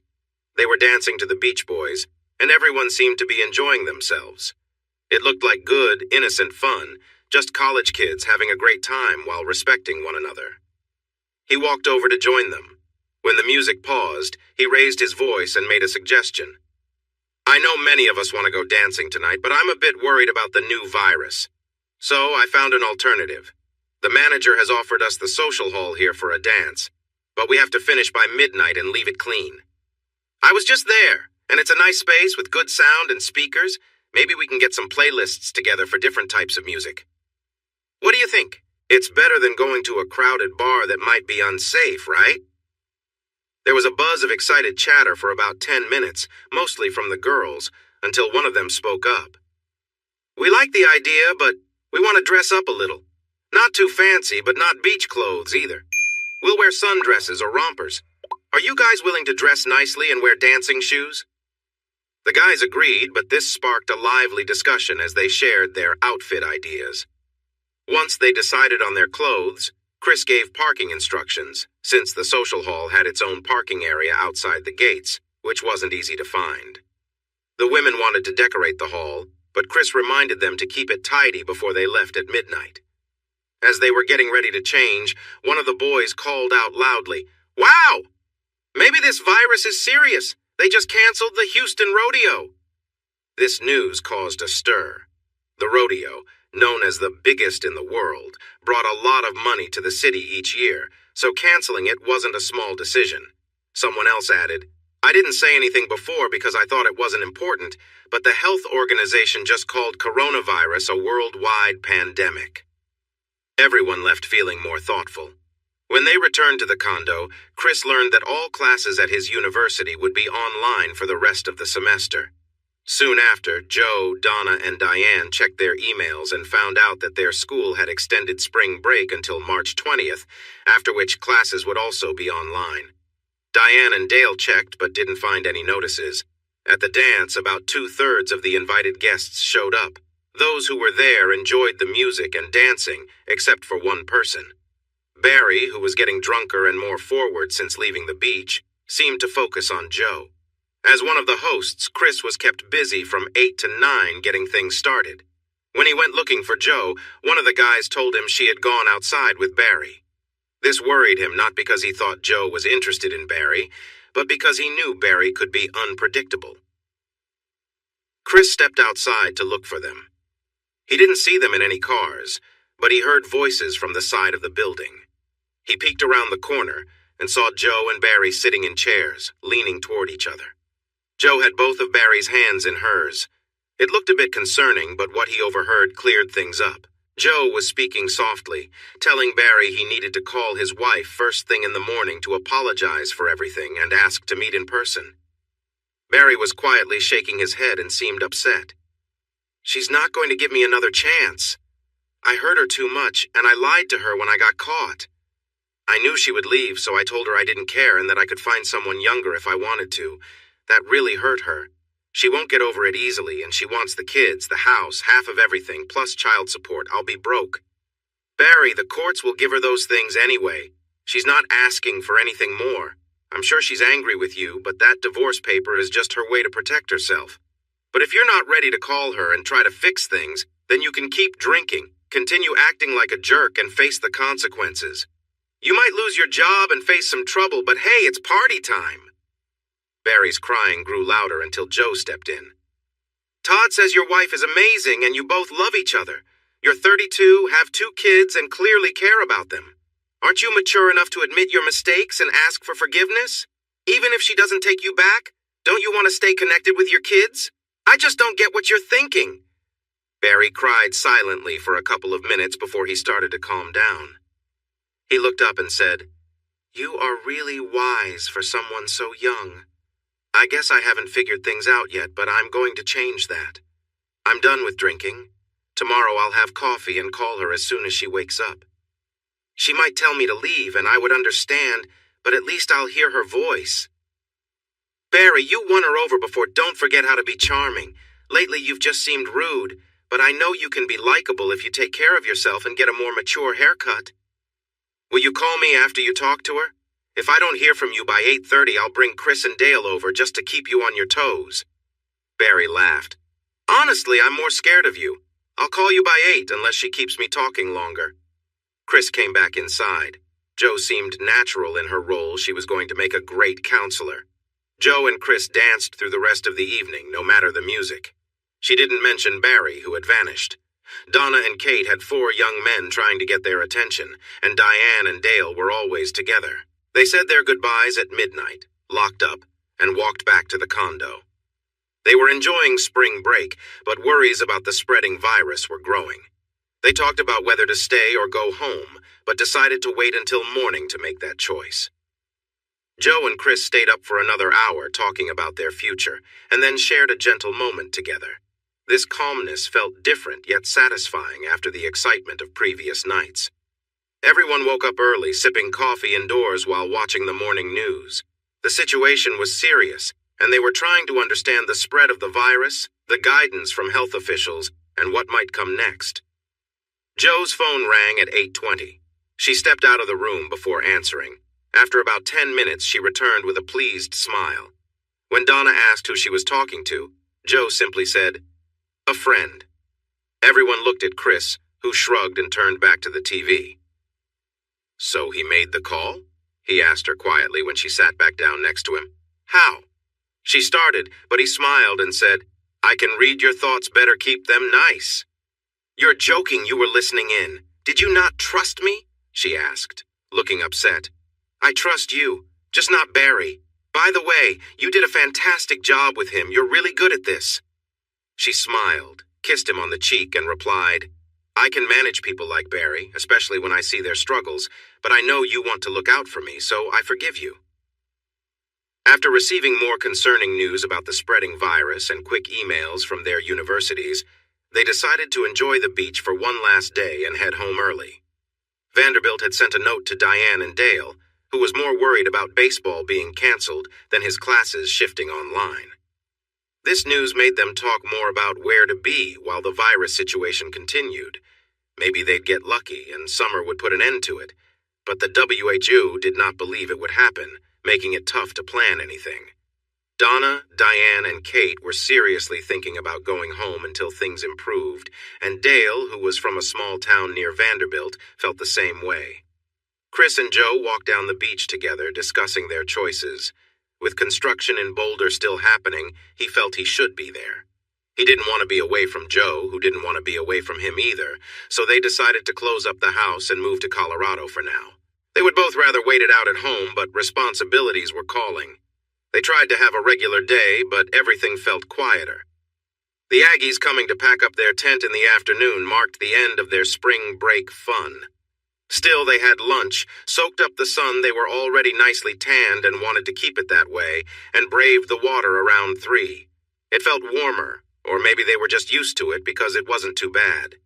They tried body surfing, built sand castles, and then took down the cabana, cleaned it off, and packed it in big bags. Chris and Dale drove the beach buggies back, loaded down with their camp gear, and put it in the trailer. When the girls looked back at their camp from the walkway, there were no signs left of the fun they had in their little piece of spring break paradise. It made them sad. Diane and Dale decided to follow them to Fort Worth so Donna could pick up what she needed, or at least as much as they could carry. They, along with Kate, would stay the night and leave the next day. Kate was taking what she could on the plane her dad was sending to get her, knowing she had most of what she needed at home, except for her laptop and school supplies.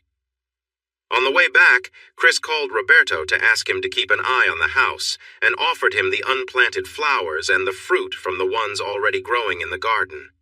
He and his wife offered to help finish planting the garden in a few weeks in exchange for some of the harvest. He agreed quickly.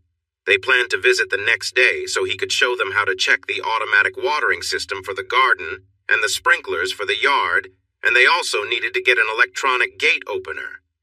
They decided to drive their Jeep and pull a trailer to Boulder so they could take what they needed if things got worse and travel became harder. The group from Nashville was leaving early, and Kate's flight was expected around mid-morning. Joe and Chris had more tasks to complete, so they intended to watch the sunrise on their drive west Sunday morning. They shared a heartfelt Friday night, and Saturday morning was even more emotional before they decided to part ways.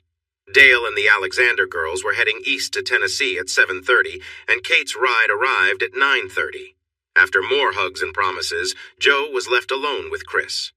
There was a lot to do, but she had a playful grin and a particular spot she wanted to explore first, the porch on the 3rd floor. In an unusual moment, she wanted to kneel on the soft chair on the porch. When he chuckled and asked what inspired this idea, she shared that she wished to be close to him in that position each time they were at the beach. As she knelt and glanced over her shoulder, he could not resist her playful spirit. Her joy grew as they shared this moment. Before long, she expressed her affection for him with delight. Berto and Lupe arrived in the afternoon, just as promised. Chris showed them how to set the watering timers, turn them off when they weren't needed, and then took them on a tour of the gardens, flower beds, and property. They were impressed with everything, but were even more amazed by the house. Berto hadn't seen it since the renovations were completed, and he praised Joe for her choices in furnishings and decorations. "Are you sure you want to leave this place for months? Why not have Trey send someone else to Colorado and keep you on projects here?" he asked. Joe and Chris exchanged looks. They hadn't thought of that. Chris had a job in Boulder that allowed him to work while also studying for his master's in architectural engineering at CU, which meant he would need to head back to Colorado. Or would he? The job in Boulder was meant to help him support the company while he continued his education. Now that school was online, did working for the company still mean Boulder? If he did a similar job in Fort Worth, would the CU professor in charge of his internship, which everyone knew meant continuing a job he had already been doing well, accept his work at a new place as equal? This was something to think about. Chris asked Lupe and Berto to go out to eat with them, but they said no because they were worried about getting sick. He apologized and suggested ordering takeout together, but they declined again, saying their oldest daughter was making dinner. They thanked him for the offers and promised to take him up on it another time. After they left, Chris and Joe went to their favorite chairs on the back porch to think about their future. They were just starting to grasp how much the coronavirus was affecting their lives and that it was just the beginning. They realized that choices made today might need to be changed in the coming weeks or months. They wanted to break free from the limits the old normal had set on them. The old ways wouldn't work in these strange and possibly new times. They stayed up late, going inside and starting a fire when the mid-March wind grew too cold. They had a brainstorming session where they agreed that there's no such thing as a bad idea or question. Nothing was finalized because no decisions were made. Over coffee with biscuits baking and bacon and eggs ready to cook, Chris shared his thoughts with Joe. She moved from her chair to sit on his lap, kissed his cheek, and said, "I came to the same conclusions through my feelings. I think we should go with this and see what happens." They made it to the Trinity Episcopal service at 11, and then Chris checked his messages to see if he heard back from Trey. "Come on over, lunch is on us. We need to talk." On the way to the Becks, Joe, in a serious tone, told Chris, "During the silent prayer, I went over our plan in my mind and asked for guidance, and I felt warmth spread through me. I think it means he supports our plan."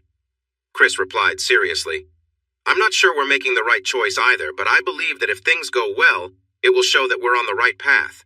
If not, we might face difficulties. One thing is certain, we will learn more about it soon." Sandy and Trey Beck welcomed them, and they enjoyed a roast beef lunch, followed by apple pie with Bluebell ice cream for dessert. They moved to the study. Trey looked at Chris and asked, "So, what's on your mind?" Chris explained his thoughts clearly and then waited. Trey kept a neutral expression and thought for a long moment after Chris finished, finally asking, "When are you going to talk to Dean Speck and Dr. Laurie? If they won't accept a job in Fort Worth for credit, I don't really have a choice, do I? I emailed them to ask for a video call tomorrow morning at 8:30. I haven't heard back yet, but I think the important part of that conversation will be my ability to explain what I will be doing. If I were them, I would prefer to compare two jobs to see if they are fair, instead of comparing a possible job to one that already exists. Okay, let me speak to Bob and Sam first. I have an idea, but I want to hear what they think before I proceed. I'll call you tonight before 9. They left with an extra apple pie Sandy had on hand, sharing a wink with a slight nod toward her husband. Joe told her fiancé that was a good sign, though he didn't quite understand what she meant. The four-way conference call started at 8:35. Chris explained his plan again, answered questions, and shared what he thought he could offer to a project and to the home office in Fort Worth while finishing his classwork. "Is the project you want to work on the stadium?" Bob asked playfully. "Sir, I will gladly work on any job you give me," Chris replied. "That isn't the question I asked, is it? Would you like to answer my question?" "Yes, sir, it is," Chris said, "because I was involved in its early stages and would like to be there as it takes shape. I believe my experience in management, logistics, and purchasing will be useful no matter where I'm assigned." The phones were filled with laughter, and then Trey Beck said with authority, Tell your dean and professor that you will be the on-site project manager for the stadium project and for other tasks as needed. You will also train in procurement and scheduling management. We'll start with 3 days as project manager and 2 days for training, but that may change as new needs arise. They can reach out to me, Bob, or Sam for details. Let them know these new roles represent a step up based on hard work and will meet the expectations we originally discussed.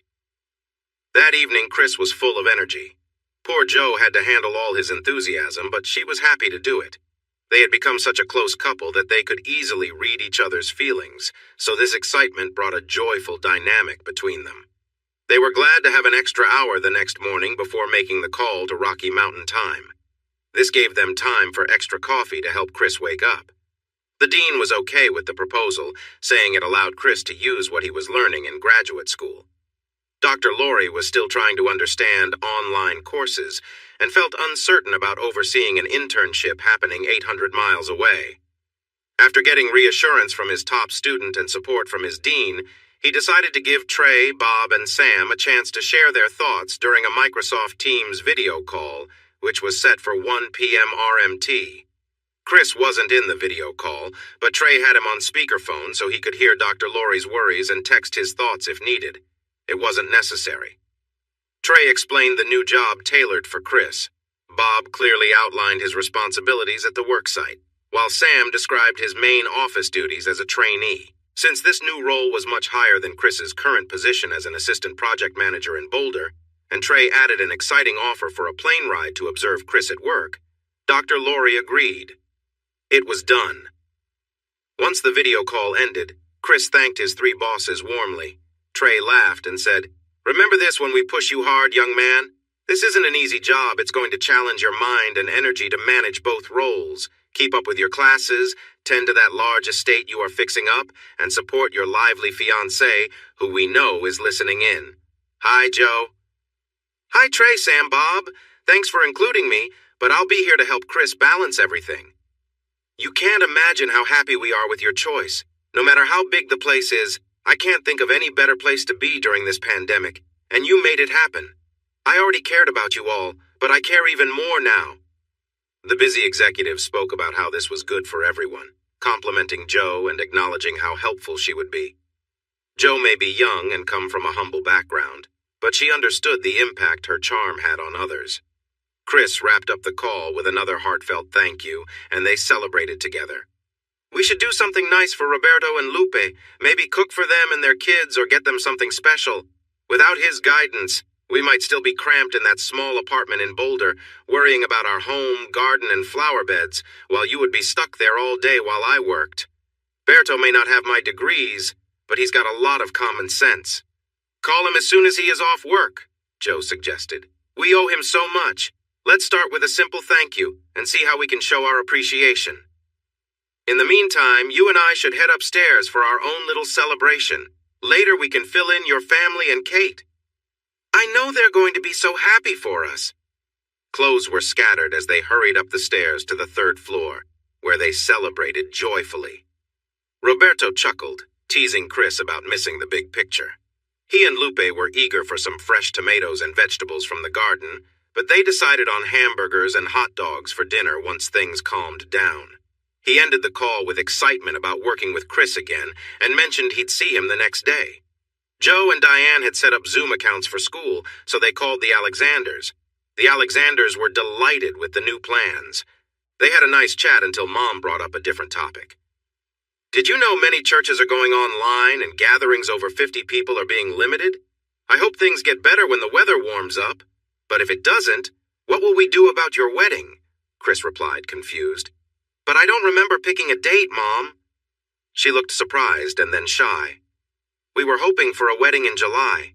Trey plans to give you some time off after classes, so we thought, Mom, are you trying to take control of my life again? Joe and I should choose the date first before any plans." She looked a bit embarrassed, but then she quickly recovered. "Son, it usually takes a while to plan a wedding. We're already a bit behind, but we've done some initial planning. And those plans might not work now, right? This situation isn't going away just because the weather changes. It has been spreading in the warmer parts of the world, just like here." As Berto said, it's time to think differently. Old plans won't work during a pandemic, and it's getting worse. Also, Diane, Dale, Donna, Kate, and my bosses with their families aren't close to 50 people. You planners might want to think about making a smaller guest list with just close family and friends. We may have to consider getting married in our backyard now, and then have a big reception in Nashville when it's safe and everyone is vaccinated. Right now, we have to decide if we want something like that or wait until this pandemic is over, which could take years. I haven't talked to Joe about it yet, but since we are studying from home, we could get married now and have a honeymoon whenever it's possible, with you holding a reception later.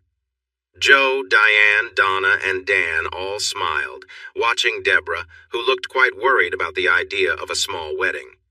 Before she could respond, Dan chimed in. He's right, Deborah. These times call for sacrifices, and we have to rethink what we want and what we can do within the limits of the current situation. We're already making adjustments in our business, the way we eat, grocery shop, and live every day. Schools and colleges are closed. Churches are being asked not to gather, and only essential businesses are allowed to open. I doubt you'll be able to get approval for a 400-person wedding right now. Deborah sighed deeply, looked directly into the camera, and said, Can you give me a little time to process this? Maybe Joe and I can talk over the phone in the next few days and help me figure things out. She deserves an amazing wedding, and so does my only son. They still had a couple of things to sort out: Chris's apartment in Boulder and his truck, which was parked there. After talking it over, they decided to fly out early Friday, end the month-to-month apartment lease, say their goodbyes, and drive back home in his truck on Sunday. Their friends, who used to live next door, had moved to a small house in the foothills at the start of the semester, and Chris hadn't seen them since. So the only goodbyes were for his co-workers, which he managed before leaving work on Friday. The campus and streets were almost empty, and most shops were closed, including the gym Chris used to go to. Boulder wasn't quite a ghost town, but by Friday evening, it felt like one. On Saturday, they booked a time to visit Rocky Mountain National Park. They knew some of the mountain roads would be closed in March, but the lack of people compared to their last trip was surprising. The lowlands covered in forest were beautiful, and when they saw a herd of elk and moose wandering through a meadow with a stream running through it, they stopped to watch. It was cold, but not too uncomfortable, so they decided to go for a short hike along a trail that started a few miles down the road from where they saw the elk. The path followed a stream and ended at a peaceful lake surrounded by trees. They found a flat rock, sat down to share a snack of trail mix and jerky, and marveled at the quiet. They whispered to each other, not wanting to disturb the serenity of the moment. The two of them were completely alone, surrounded by nature's beauty. Joe sat down beside him, leaning back into his arms as he gently held her, resting his head against her hair. They stayed like that for a while, enjoying the peacefulness and each other's company, quietly appreciating the stillness of the moment. He unzipped her quilted jacket and gently placed a hand under her flannel shirt. His hand was cold, contrasting with her warmth. She gasped slightly at the touch, and they leaned in, sharing a deep kiss, their closeness intensifying the moment. "Stand up," Chris said softly. Joe obeyed, rising from her seat.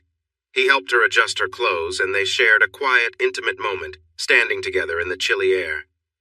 He held her close, placing her gently against a boulder for support, their breath visible in the crisp mountain air. They embraced, the connection between them growing as they stood in the quiet of the wilderness. After a moment, they separated, both smiling at the warmth they shared in the cold environment. The natural beauty surrounding them seemed even more vivid. They took a moment to appreciate the stillness of the mountains before deciding to head back. Later that afternoon, they stopped at a small barbecue joint that offered outdoor seating. The food wasn't exactly like what they were used to from Texas or Tennessee, but it was good enough. The owners were friendly and made them feel at home. The experience added to the unusual but memorable nature of their first outing during the pandemic. Once back at the apartment, they spent time packing up and getting ready for the trip back. They enjoyed their evening together, spending some quiet, peaceful time before heading to bed at a reasonable hour. Their journey home began just after sunrise on Sunday. A light layer of snow had fallen overnight, but it wasn't enough to cause any trouble on the road.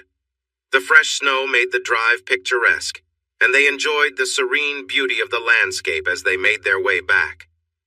Chris got them to Trinidad just in time for a late breakfast, and then they drove through Raton Pass and onto the flatlands. They stopped at Capulan Mountain to stretch their legs, check out the visitor center, and take a short walk around the old volcano before continuing on the long drive through the dull landscape of eastern New Mexico and the western panhandle of Texas. Joe joked about wanting to do something adventurous in a volcano, but it wasn't really the right spot for that, especially since there weren't many people around and they were getting a lot of attention from the park rangers. Joe drove for 3 hours, and then they stopped to eat again in Amarillo. After that, Chris stepped on the gas a bit for the last 5 hours of the trip. They left at 7 a.m. and arrived at 7 p.m., and their old house looked more inviting than ever. During the long drive, they switched between country, folk music, and news on the radio, and the news was getting more alarming. Hospitals in some places were overcrowded, and doctors were worried about the increasing number of patients. The government seemed to struggle to provide the help that medical workers and citizens needed. Supplies of ventilators, masks, and other equipment were running low, and frontline workers were getting sick and having to stay away from their families. Businesses were shutting down, and cities were urging people to stay home. Families were stockpiling supplies, leading to shortages of toilet paper, milk, bottled water, and canned food. Chris heard about other issues from the news and decided to set up a meeting for Monday morning with his bosses to discuss possible work slowdowns due to supply problems. Everyone accepted right away, including his dad, who would join through a video call. Joe was so tired from the trip that she went to bed before 10, and they both slept soundly through the night, which was unusual for them. When officials had declared construction work essential, Trey, Chris's dad, and others in the field felt a sense of relief. However, the information Chris shared that morning brought back a lot of worries. Imports from China and other countries were slowing down, and steel was mostly imported. To make matters worse, workers like longshoremen, warehouse workers, and truck drivers were getting sick, leading to shortages and unexpected supply issues for important building materials, even while the supplies were sitting in ports. At first, everyone around the table and on the Zoom call wanted to stay positive, but Chris managed to persuade them to prepare for the worst as well. It was time to think about their choices. Would they need to consider layoffs or temporary leave? And what about the aftermath? Would workers on leave still get paid? Would their company health insurance stop if they weren't working? Taking away pay and health insurance from workers during a pandemic was very unfair. But how could they keep paying when the company had no money coming in? This was a sudden and unexpected event, and neither Beck nor Alexander Construction was ready for it. In just an hour, they shifted from doubt to urgent crisis planning.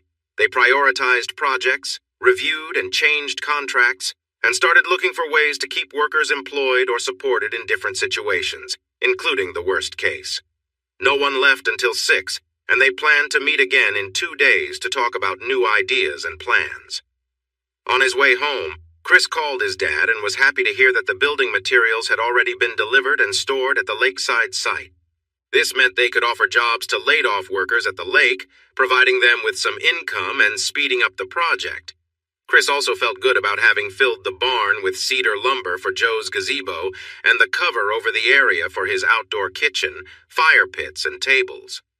He got lucky when a supplier of Alaskan yellow cedar reached out to him after their delivery to a project in Boulder fell through, and their truck driver was unable to work due to illness. The supplier offered the truckload for a very low price if Chris could pick it up and return the truck to Georgia. Chris knew a retired truck driver who lived nearby. He offered him a good payment and promised to clean the truck thoroughly before he picked it up. He even included a plane ticket from Atlanta to Denver. The driver laughed and agreed, but asked to take a rental car back instead of flying. His wife would join him, and they could visit their kids and grandkids along the way. They shook hands, and Chris called the supplier and sent the money. The materials were unloaded and stored in a clear spot on the east side of the barn. Chris was ready to do the building work, but he would need help pouring the slabs and putting up the wooden structures. Luckily, he was confident that skilled help would be available soon, either from Beck's crews or other construction companies. Joe had a delicious meatloaf with vegetables warming in the oven, so they enjoyed dinner while Chris talked about the day's meeting and the plans they'd made. After that, they began discussing their personal plans during the pandemic. The Amon G. Carter Stadium project was almost finished, and they had everything they needed to wrap it up by early summer. Other Beck projects were struggling as supply chain problems got worse, but they managed to keep everyone working part-time through April. The foundation was finished at both the house and the lake, and teams from Beck had laid the base for the lake house after the plumbers and electricians did their jobs. Chris, Roberto, and two others dug the foundation and framed the base at Chris's home. The newest member of Beck's electrical crew was a lively character who had just moved from South Texas. He agreed to wire both projects in exchange for beer and the chance to watch Chris's fiancée while she tended to her garden. He said this with a big smile, adding, "You might be the only one who knows for sure, but she seems like quite a catch." Pancho, as they called him, spoke English and Spanish with a distinct Texas twang. He quickly became a favorite among Chris and the other workers due to his cheerful attitude, great sense of humor, and his collection of amusing jokes he'd share freely. Back in Texas, he owned a small construction business, so he was also a licensed plumber and a skilled cabinet maker. When he learned that Chris needed a plumber, he jumped at the chance, asking for another case of beer and more time to chat with Joe. Joe was amused when Chris shared his payment with her, but after meeting Pancho, she understood and made sure he got plenty of time to enjoy their company. On the second day, she called a friend named Sally, told her all about Pancho, and invited her over to help keep him company. Sally arrived in comfortable clothes, similar to what Joe wore, but even more casual. At Chris's request, they showed up at the backyard after 5. They walked over to check out the work site and playfully teased Chris and Pancho, asking silly questions and chatting about their hard work. Chris sent the girls back to the house to grab some drinks and meet them on the deck, while he and Pancho cleaned up for the night. Pancho began to put his shirt back on, but Chris told him not to. "Do you have any shorts in your truck? If so, put them on and come meet me on the deck. If they want to tease us, let's give them a little fun back." Pancho found some shorts that were just as casual, and Chris helped him trim them a bit to fit better. The men approached with a relaxed air, but their attire, a bit too short for comfort, carried the risk of a wardrobe malfunction. The girls couldn't help but notice, their expressions a mix of surprise and amusement. Grabbing a beer, the men sat down across from the girls, casually spreading their legs as men often do, though not usually in such revealing cutoffs. Joe and Sally found themselves staring, and Chris caught their gaze, grinning. Instead of feeling embarrassed, the girls playfully responded by stretching and shifting in their seats, clearly matching the playful energy in the room. As Joe stretched, the bottom of her top lifted slightly, and Sally's shirt revealed a little more than intended. Though nothing was fully exposed, there was a sense of shared playfulness, with the guys clearly noticing too. "Dirty Sally," Joe teased with a laugh. "Chris thinks Pancho knows the best dirty jokes. I say you do. Show him what you've got." For the next few hours, the group exchanged jokes, laughter, and stories, each funnier than the last. The atmosphere was lively and full of energy, with drinks flowing and laughter filling the air. By the end of the evening, they were all happily tipsy, the night filled with light-hearted fun. Realizing it was late and her friends had had a bit too much to drink, Joe insisted Pancho and Sally stay over in the guest rooms down the hall. She then took Chris by the hand and led him to their room, suggesting they freshen up with a shower. They stepped into the bathroom, sharing a quiet moment as they helped each other wash off the day's adventures. The warm water and shared smiles made for a peaceful, intimate ending to the evening as they cleaned up and prepared to rest. Afterward, they settled into bed, enjoying each other's company and reflecting on the fun night they'd shared with their friends. The bond between them felt even stronger as they drifted off to sleep, relaxed and happy. The area was difficult to reach from behind, but Chris's careful touch found the right spot.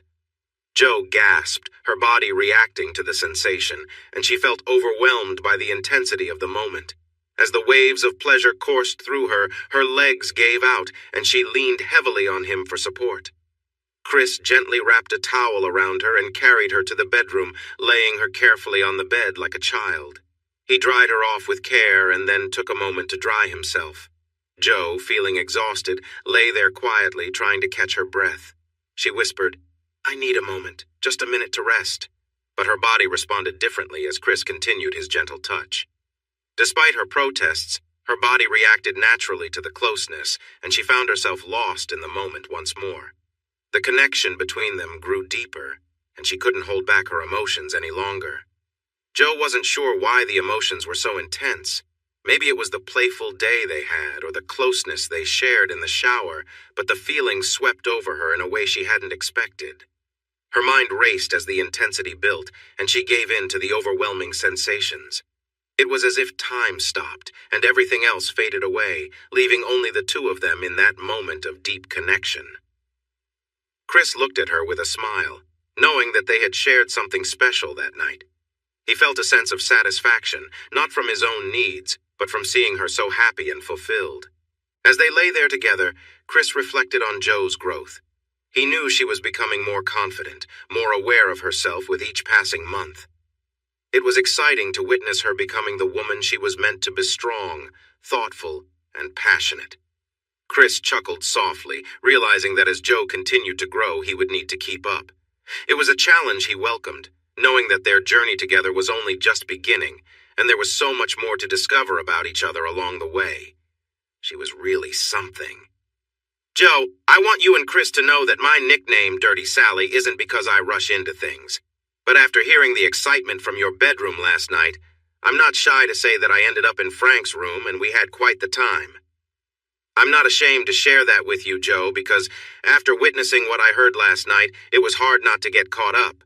I'm not sure if Chris has some magical charm or, as Frank said, you really do light up the room, but you are definitely the queen of excitement."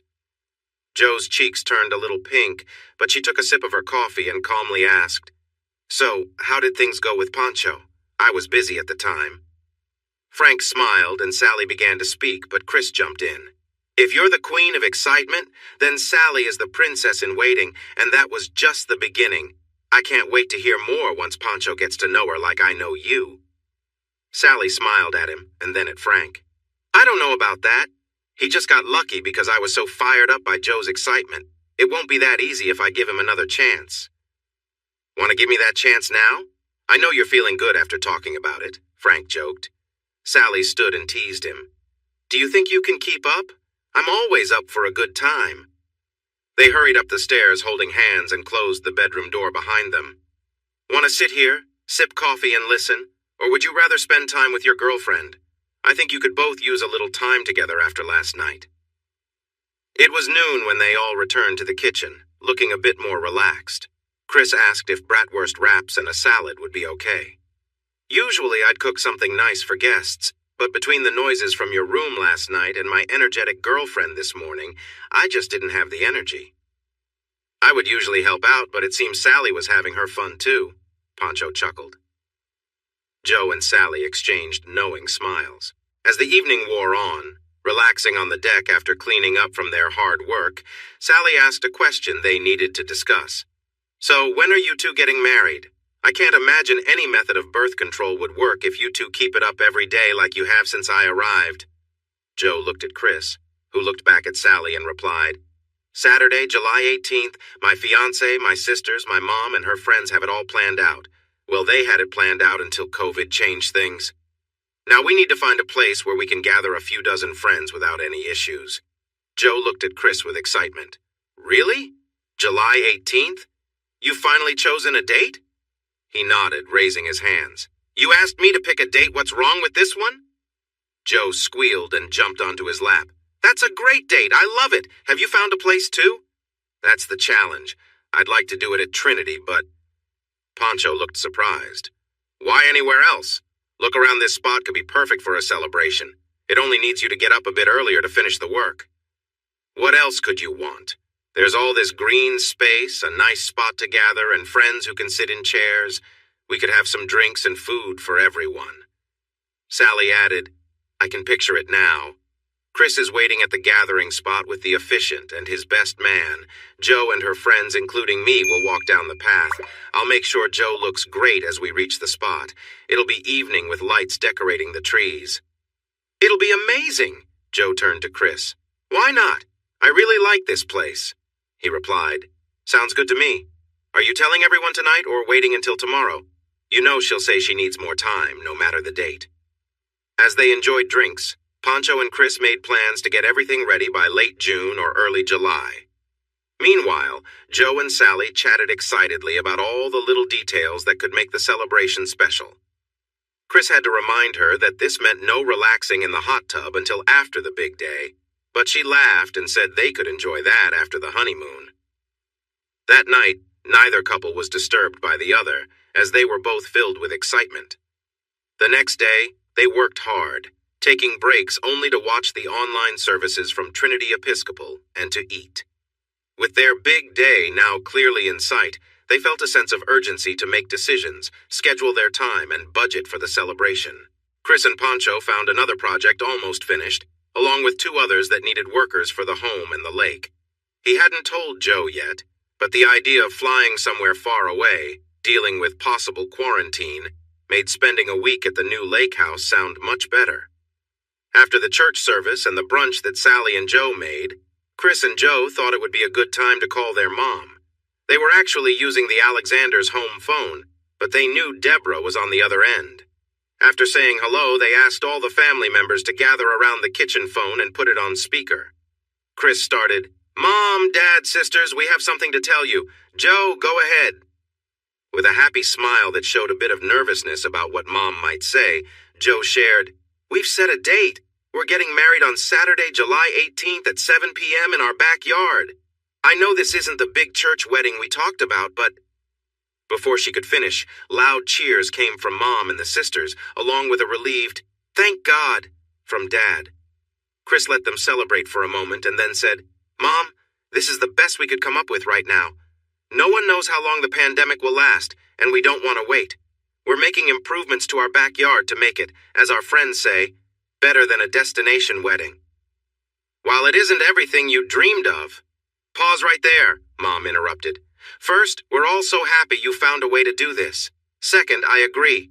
With a bit of help from us, your lovely place could be a special events destination if you can finish everything on time. Third, we are overjoyed for you. We, your family, want to help. We'll do anything you and your future wife allow us to do." Joe joined back in, and the sisters began asking questions and discussing details. Chris stepped away and texted his father. "Got a moment away from Mom?" "Yep, now good," Chris called Dad. "Is there any chance we could get the lake house ready by the 19th? I think traveling might be hard by then." "So, you're thinking about having your honeymoon there? Lake Whitney isn't exactly an exotic spot, son. Won't she be let down?" "Dad, you need to remember who my bride is. If we can have our honeymoon there, I can buy a boat, skis, and fishing gear. My little country girl has never even been on a boat. I promise she will love swimming, boating, and fishing. You know how well she skis on snow. I bet she'll be up the first time and won't want to stop.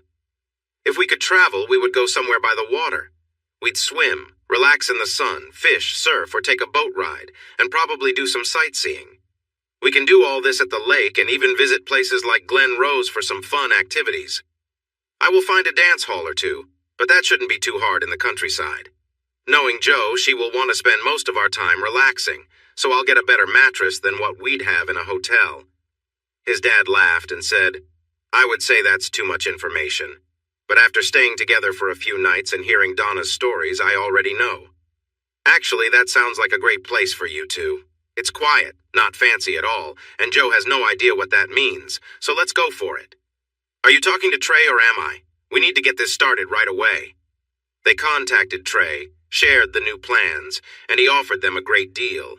Have the materials ready, pay Beck for his work and transport, invite him and Sandy to the wedding, and he would make sure the house was ready by early July. After they ended the call with Trey, Dan said he would buy the ski boat, pontoon boat, and 4 personal watercraft if Chris would find the boats and jet skis they wanted and handle their delivery when the dock and boathouse were ready.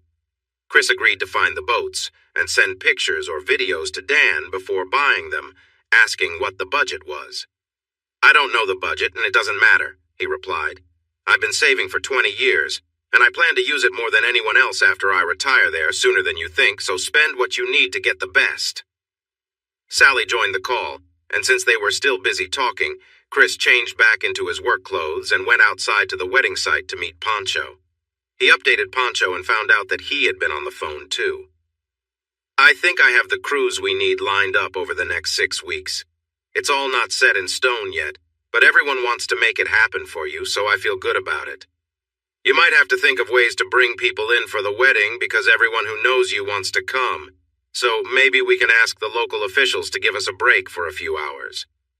Now, help me climb into this ditch and get these pipes connected and secured.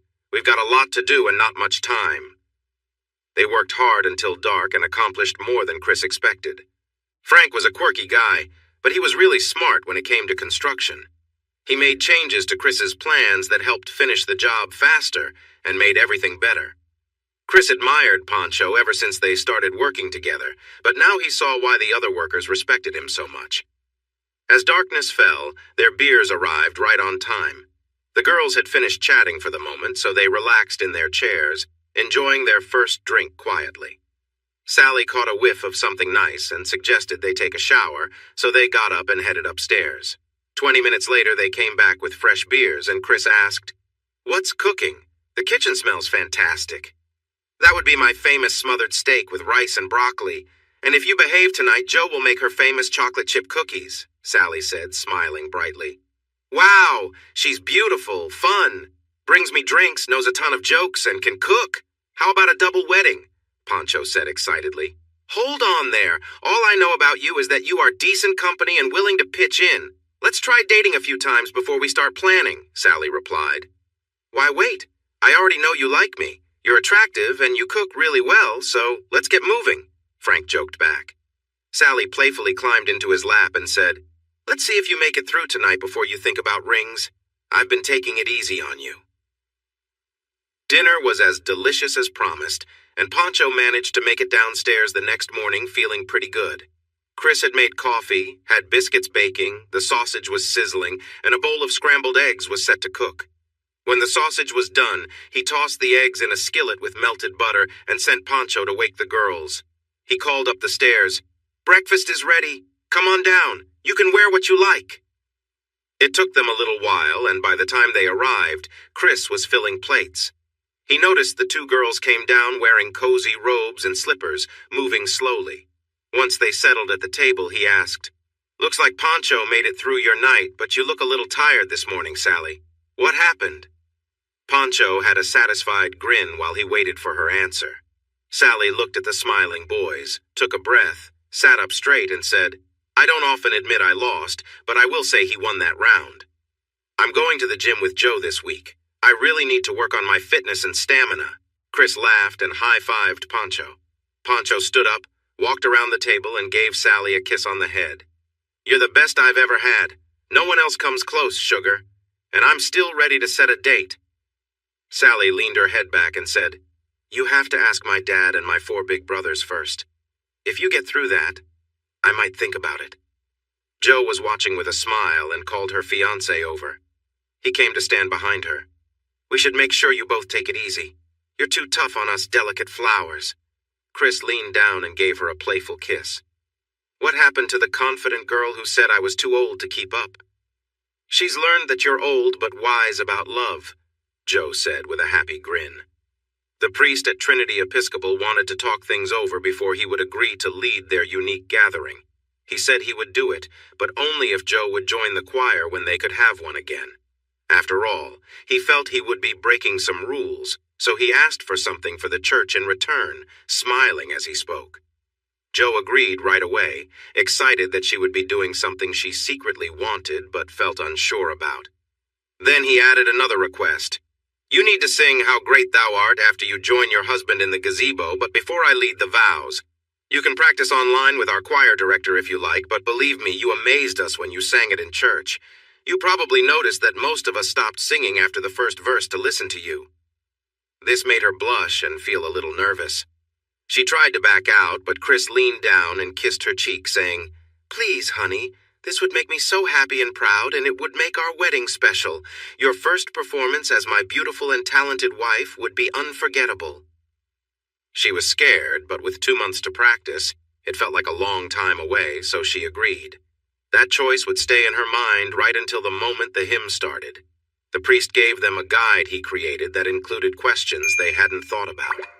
When do you want to have the rehearsal? Who will walk the bride down the aisle? What wedding march do you want? Which songs should be played? How many people will be in the wedding party? Is there enough space on the gazebo?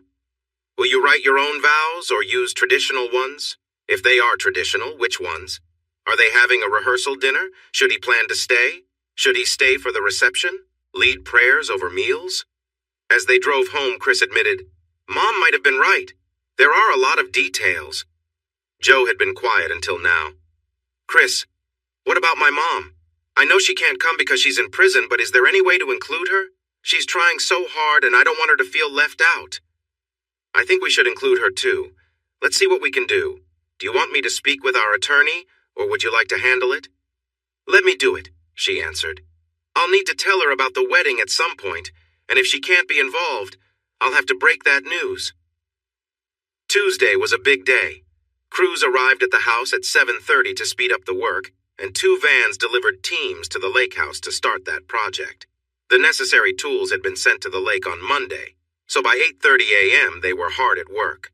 Chris wanted to discuss their honeymoon with Joe, and thought it would be nice to take her to the lake to show her what they had planned and share his ideas in that setting. Lake Whitney was not one of the places they had mentioned before, like the Bahamas, Costa Rica, or Hawaii, but by midsummer, they might not be able to travel anywhere. COVID was already causing problems, and things seemed to be getting harder. Each day, Chris started at his house, organizing the crews, then moved to Amon G. Carter Stadium to help with the finishing touches. Like all construction projects, there were small issues needing his attention before they could finish everything properly. He worked from 9 to 4 at the stadium on Mondays and Fridays, but went to the lake project at noon on Tuesdays and Thursdays, often getting home after 6. Wednesday mornings were spent in the office as a management trainee, and he visited whichever site needed him most in the afternoons. When he got home, Joe had dinner ready. They ate, cleaned up the kitchen, and then worked out in a corner of the barn for an hour before showering. Joe had finished her schoolwork during the day, but Chris still had his to complete, so he often stayed up until 10, working on the computer on Tuesday, Wednesday, and Thursday nights. At the work sites, masking and social distancing seemed to be helping, but workers still caught the virus in other places, which affected their projects. The bigger issue was the supply chain problems. Even when items arrived at ports and warehouses, transportation problems often left them stuck. Over the years, many factories in the U.S. had moved to other countries where labor was cheaper. The reason given was that being active was good for everyone, because Americans should not be stuck in low-paying jobs. Instead, they should seek more education and training in technology or other growing fields. This idea was being challenged as the delicate state of the global economy became clear. The American healthcare system faced issues as well. Medical workers showed great bravery and care, but the system that relied on supplies from other countries struggled. Thankfully, many American companies quickly shifted to provide essential supplies, but the news was filled with stories of crowded hospitals with tired workers lacking necessary resources. There was a lot of blame and accusations of problems in the government at both federal and state levels. Local governments tried to handle rising public health needs while facing pushback against masking, social distancing, and restrictions on gatherings. On May 18th, the mayor of Fort Worth updated the emergency declaration from March 19th. This new declaration limited gatherings of more than 50 people at one place, with some exceptions, and restricted larger venues like event centers and places of worship to half their capacity. It also allowed for quarantines and controlled movement in and out of the city. Chris had not seen any efforts to limit movement to and from Fort Worth on his trips to Lake Whitney. He doubted those measures would work since many people commuted from everywhere. He understood the 50% occupancy rule to mean that as long as he had enough chairs in his backyard and spaced them 6 feet apart for families, they would follow the rules. They might need to use vans to bring people, as too many cars could attract attention, but Beck had enough vans if Trey agreed to let them use them. According to the order, they could consider moving the wedding into a church if they kept under the 50% limit, but he and Joe had already decided on the backyard. He wondered if another update would ban gatherings in churches altogether, as had happened in some cities. As the situation grew more serious, the government made more extreme decisions, so they decided to stick to their plans as they moved through mid-May and toward Memorial Day. Jo had finished her classes, but Chris still had a summer semester before he could earn his master's degree. He was feeling worn out trying to manage everything, and his supervising professor announced he would come to see him at the stadium project. When Chris said he would stay for 2 days, he decided to keep to his usual routine at the house, the stadium, and the lake house. He realized he couldn't spend 2 whole days at the stadium. If he wanted to see his friend in action, he could easily join them. He called Dr. Laurie and told him not to book a room or a car since he would be staying with him. Dr. Laurie mentioned that Dean Speck would also be coming, and Chris thought that was great. He quickly informed Jo about the plans. Jo started to worry about how the house looked. It was clean but not perfect, and she was concerned about not having enough groceries for their guests. Chris laughed and suggested she hire someone to help clean and buy any groceries she could find at the store. He didn't have the time to help, so that job was up to her. They arrived on Monday afternoon. Jo picked them up and took them to the stadium, where she introduced them to Chris and Bob. Jo received her usual friendly comments from the workers and waved back at them as she always did. She greeted Chris with a quick kiss in her light dress, and Bob teasingly commented about how Jo often disrupted things when she walked in. It was a routine day at the stadium, with workers gathered in the North End zone to discuss and review the next day's tasks. Dean Speck enjoyed the friendly atmosphere, while Dr. Laurie seemed a bit distant. On the way home, Dean rode with Jo, and Dr. Laurie rode with Chris. Dean asked Jo about their upcoming wedding and chatted with her. Meanwhile, Dr. Laurie asked Chris many questions about the internships, which felt unnecessary since Chris was actually managing the projects rather than interning. However, Dr. Laurie changed his attitude when they arrived at the house. He saw before pictures of what it used to look like and was impressed by how Chris transformed it into a beautiful home. He was even more pleased when he saw the nearly finished improvements in the backyard and learned about their purposes. Jo served a delicious meatloaf with vegetables and fresh fruit, and they enjoyed a tour of the house. She explained the improvements made and how they preserved the original features of the home, along with the ideas that led to these updates. By the time they returned from the 3rd floor to the living area, Dr. Laurie was laughing and chatting just as happily as Dean. Chris said his goodbyes and went to his office to finish some work. Jo continued to entertain their guests for another hour before directing them to their rooms. They heard Chris go to his bedroom around 10, just before they settled down to sleep after a long day of traveling. Jo had breakfast ready at 6:30, and the teams arrived at 7. Chris showed the guests around and spoke with Pancho. Then he discussed the day's tasks with the workers. Everyone dove into their jobs, and it was clear they enjoyed working together. Their friendly teasing and happy attitudes created a lively atmosphere. At 9, they returned to the stadium where work was already in full swing. Chris went over the plans for today and tomorrow with Bob. Bob then spent the next few hours checking the quality of the work on site, accompanied by the dean and professor. Everything was running smoothly, just as Chris expected. As usual, the workers occasionally stopped Bob to share ideas on how to improve their work. Chris listened to their suggestions, gladly approved the ones that made sense, made notes for future projects, and made sure to recognize those who came up with the ideas, both verbally and in writing. The dean laughed when Laurie asked Chris about the feedback. Dean Speck had read Chris's application and heard plenty about him from others, including the owner. Dr. Laurie, I really admire we Deming. I believe it's important for those doing the work to constantly think of ways to improve efficiency and quality. I know from experience that there are often better methods than the usual way. Mr. Beck gives cash rewards and better pay to those who find these improvements, but honestly, while money is nice, seeing your idea used is just as rewarding for many of us. At 12:30, Chris told his assistant he would see them tomorrow, gathered his things, and said to Speck and Laurie, "Let's go. We have another project to check out. I'm picking up Jo. She has our lunch packed, and we'll eat out there."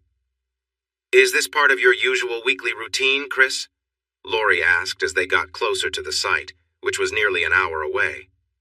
"Yes, sir." This is a lake house Beck is building for my father. It's part of my job, along with the work at the house and stadium. We're on a tight schedule.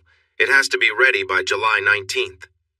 Joe, could you please show them some pictures from our last visit here in the winter? I think they'll be amazed by how much progress has been made in a few months. I will, Chris. But you need to explain why July 19th is such an important date, Joe said with a raised eyebrow, clearly curious. Well, honey, he replied, keeping his eyes on the road. With travel being hard and possibly not allowed by mid-July, Dad and I thought a new house by a lovely lake could be a great place for a honeymoon. What do you think? Her bright smile showed her excitement. When were you going to tell the bride, Toby, about this? When the house was far enough along to make it feel real. She's the only other family member who knows about it, and we need her help to finish and furnish it. That will be soon, so today seemed like a good time to show her. Besides, the bride Toby didn't ask the groom Tobe about many wedding plans, so he kept a little surprise for her too. Joe quickly looked through her photos, handed her phone to the dean, and moved closer to her fiancé. If you weren't driving, I'd tease you for being so sneaky. I've been so worried about what to pack for our honeymoon. Don't worry, the less you bring, the better, he said with a smile. They heard laughter from the back seat, and the usually serious Dr. Lorry said, You two make me want to fly home to Mona tonight. Joe snuggled under his arm, draped it over her shoulder, and whispered, So we get a new place to enjoy? A 5-bedroom house, a dock, a boathouse, 2 boats, and lots of lawn space. You're going to be busy, he whispered back. Oh, that's so much better than a simple hut somewhere. I love it, she said happily. More laughs came from the back seat. We can hear your whispering, you know. They reached the site just after 2 and parked near the vans.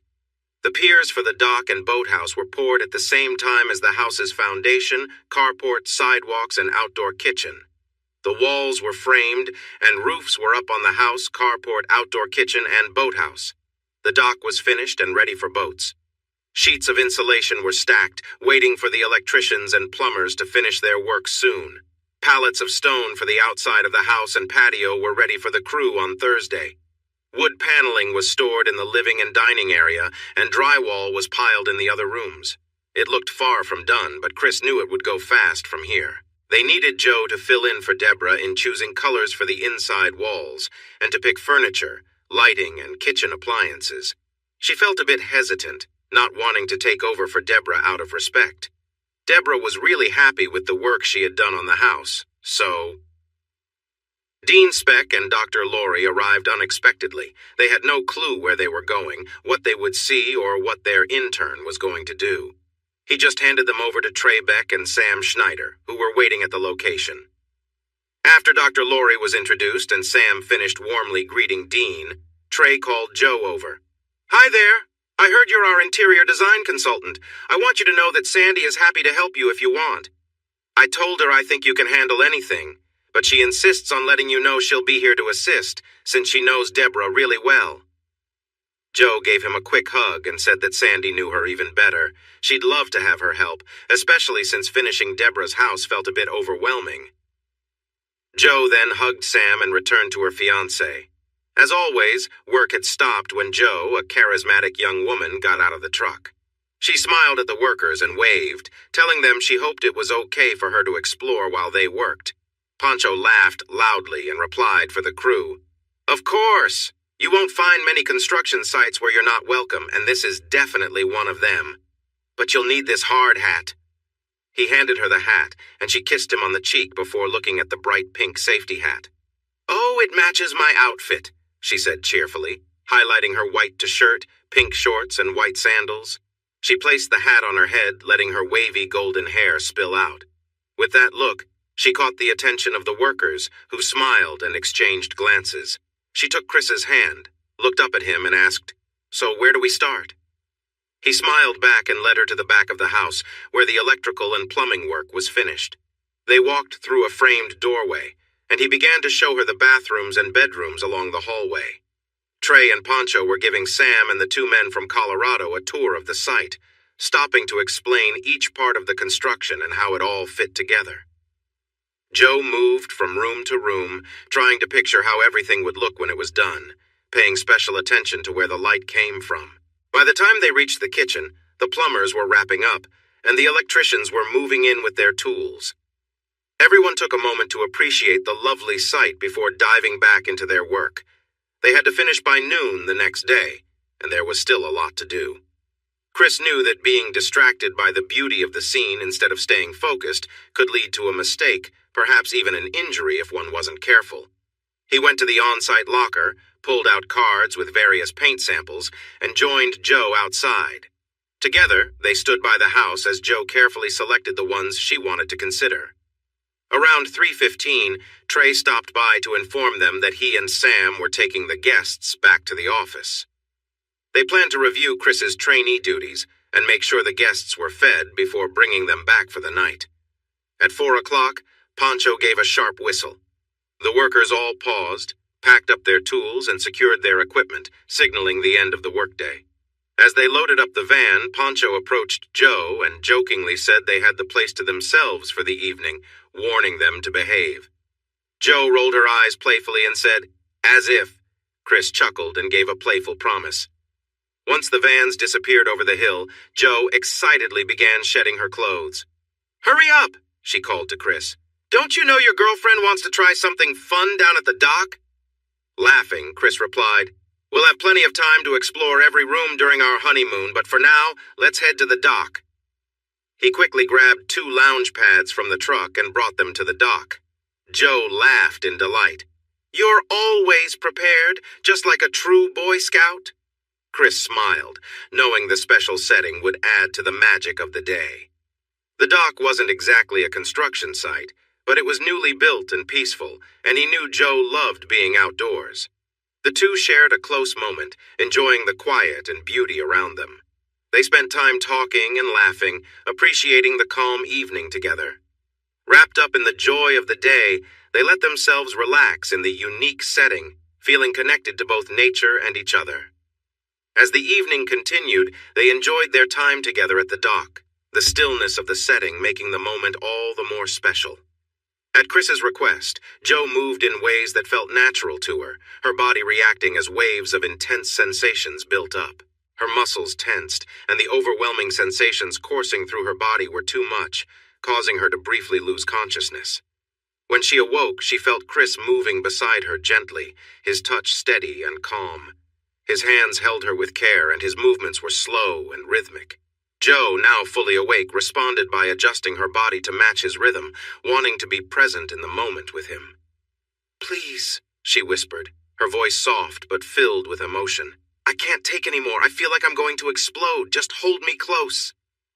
In response, Chris pulled her closer, the connection between them deepening. He held her gently, allowing them to share the quiet intimacy of the moment. Together, they found a calm, peaceful place, the intensity of their earlier experience now giving way to warmth and closeness. As they rested, both exhausted yet content, Joe relaxed fully into his arms. They had shared something powerful, something that left them both feeling connected in a deeper way. That day, they only managed to enjoy the dock, as neither had the energy for anything more. But the connection they had made was far more valuable than any further adventure. The next day, the Dean and Doc flew back around noon, leaving the couple to reflect on their special time together. They didn't have much to offer him for his improvement, just a lot of questions about how he managed himself and his team. This led them to talk about Deming and the TQM processes, and then to simple respect and appreciation. Speck wanted to know how he found the problems in the original stadium design, but all he could say was that seeing the plans before the stadium and discussing his ideas with Coach Patterson made him uneasy. So he carefully looked over and thought about the existing plans again. Everyone recognized the benefits of his new designs, so they decided to go with them. Before they boarded the plane, Dean Speck told him he hoped Chris had learned as much from the university classes as they and the Boulder interns had learned from him about the reality of a work site. Meanwhile, after 2 days of struggling to be Deborah, Joe met with Sandy. They went over the plans and paint samples together, but felt unsure. "Let me call Deborah. We can say we're helping a friend with painting and decorating a house and would like her thoughts. That way we can keep Dan's secret, but still let her have a say." Joe agreed, and they made the call. They had a nice chat for about 10 minutes, but when they explained their situation, Deborah laughed. Is the lake house really ready? I thought it would take months. Oh no, it's supposed to be a surprise. Tell us we didn't spoil anything, Sandy said hopefully. You didn't think Dan could keep something that big from me, did you? She asked with a giggle. As soon as he started hesitating about our plans for a retirement cabin in the Great Smokies, I knew something was up, so I started looking into it. I found the offer for the land at Lake Whitney first and then the payment later. When I heard about the lumber delivery to the lake, I was sure. I've let him keep his little secret so far, but now I feel the need to visit my best friend and help my favorite daughter-in-law with the wedding. Should that trip be this week or next? They all laughed, and Sandy and Joe released huge sighs of relief before Joe replied, We should have known. I think next week will work. They're just finishing the interior walls now. Great. I'll see you girls on Sunday. Chris, I talked to your mom, and she's coming down Sunday to help me with the wedding planning, Joe told him that night. He looked at her suspiciously and asked, Did she figure it out on her own, or did she get it from you and Sandy? I told Dad the chances of keeping it a secret this long were tiny. Joe replied defensively. She said he stopped talking about building a cabin in the Great Smoky Mountains, so she started looking into it. We didn't tell her she found out. The good news is that we now know what she wants, so I can stop worrying and focus on my marriage to the most handsome guy around. Joe, he said, looking puzzled. Some of my friends told me there are 2 words that end everything. I do. That won't be you, will it? She laughed at his joke and then at the question. Yes, you'll have to charm me every night after we're married, so you need to work on that before we tie the knot. On second thought, I doubt that will stop after July 18th. Maybe we should wait until the honeymoon to build up our energy, he replied. She looked at him playfully, dropped to her knees, and playfully said, I might let you have a week off after the wedding, but this week you're on duty since I'll be off next week. Her mom flew in on Sunday, but insisted on taking a cab to their place to help get ready for the wedding. She had seen the plans before, but seeing the large cedar gazebo with a wide path wrapping around the house made her emotional. She gazed at Chris's outdoor kitchen with picnic tables and benches, but was curious about the large slab next to it. What's this for? She asked. Joe replied, That's for our first dance, the dance with the groom's mom and other special dances before we celebrate. They hugged, and Deborah said, I love you so much. I'm so happy you and Chris found each other. Sandy came over for breakfast on Monday, and they headed to the lake with Chris. He had taken the day off from the stadium project, which was almost done. They were working on the final details. As they drove further, Deborah looked more doubtful, but when they cleared the last hill, her doubt turned to joy. Oh my gosh, what a beautiful place. It's stunning here. Holding her hand over her heart while standing beside the house, she exclaimed, It's so big, just like my husband. He wants to make sure there's room for his children and grandchildren to visit. Oh, Chris, this feels like a dream come true. Chris didn't mention that the spacious house was quite different from the original plans, largely due to his commitment to quality. Just before the work began, he had overheard several workers speaking in Spanish to their crew leader. Curious, Chris listened for a bit, then joined them. He asked what was going on, and Esteban explained that they thought he could add a patio and a large room under the house by moving the foundation a little further south along the hill. He really liked the idea, so the conversation went on until he understood their plan well. He was so excited that he redrew the house plans. They also created a winding path on the steep hill between the house and the boathouse, based on a suggestion from a concrete worker. There was a big fireplace on the west wall of the living area, thanks to an idea from a stone worker. The fireplace was made of the same local stone as the house, and the mantel was made from a large mesquite log that someone had carefully shaped and polished. The beautiful dark red wood with yellow patterns caught your eye right away when you entered, blending nicely with the wooden walls in the living and dining rooms.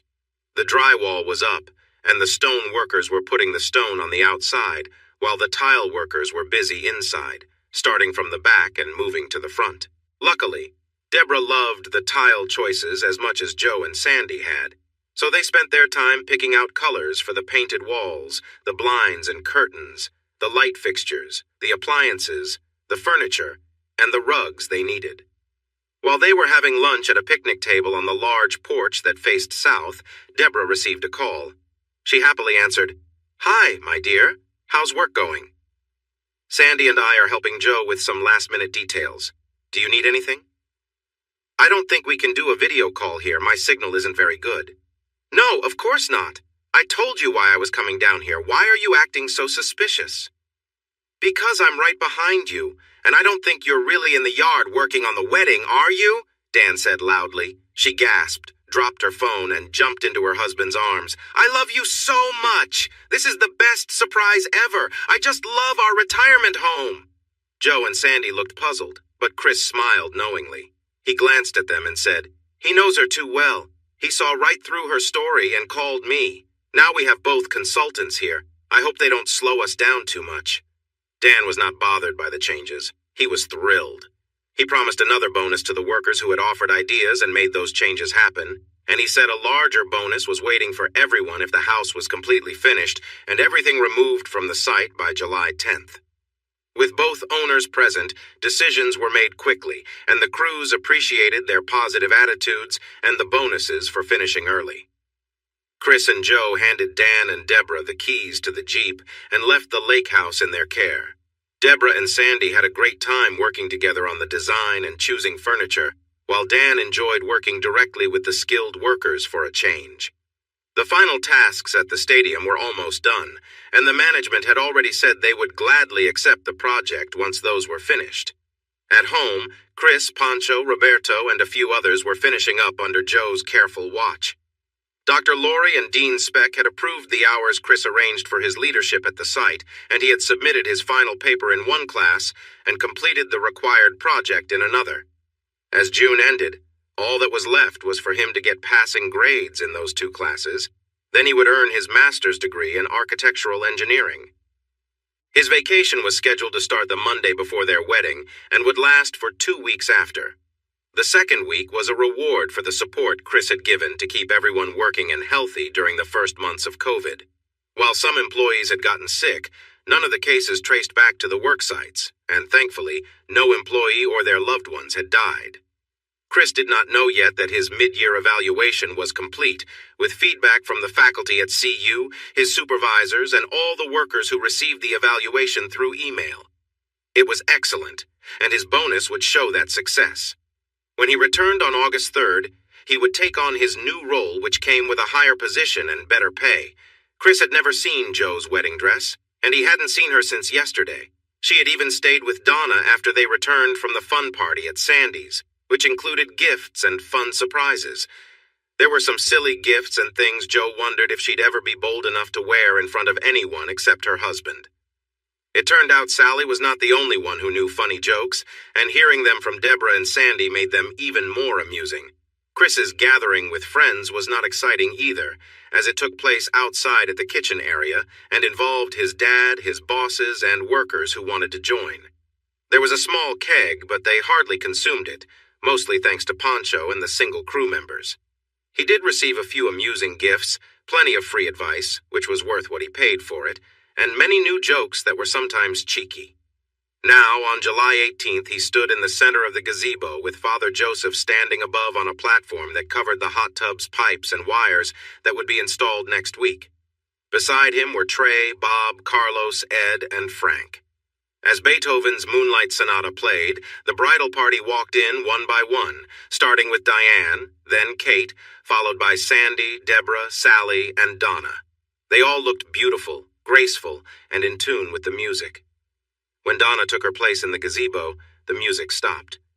There was a pause for about 20 seconds, and then Dan walked in proudly, with Joe, a lovely sight in white, on his arm. Joe usually wore little makeup, but her bridesmaids had convinced her to wear some tonight.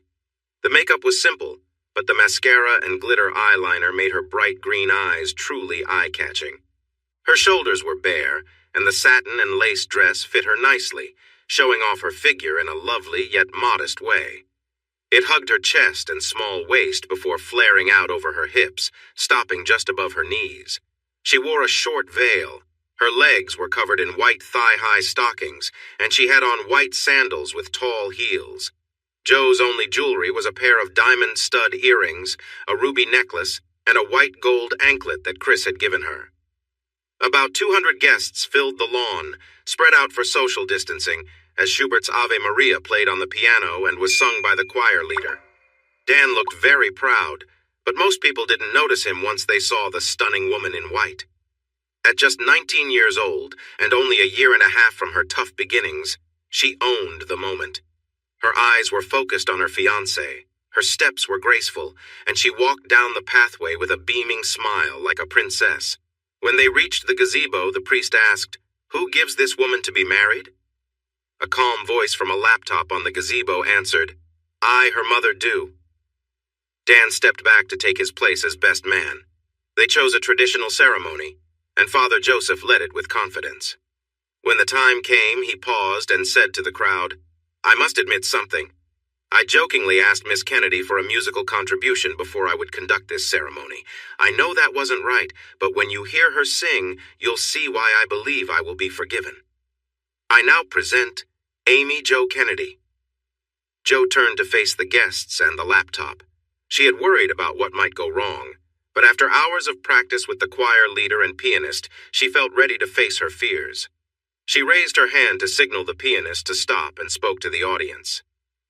"I think many of you know how we met and how our love grew from that moment.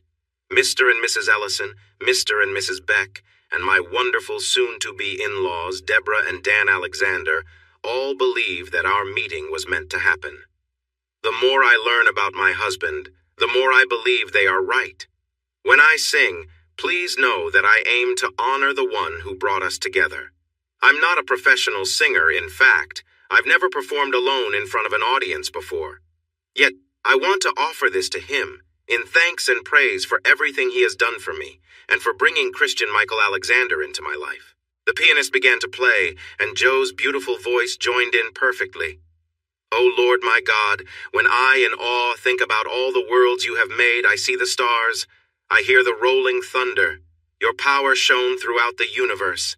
Then sings my soul, my Savior God, to you, how great you are, how great you are. Then sings my soul, my Savior God, to you, how great you are, how great you are."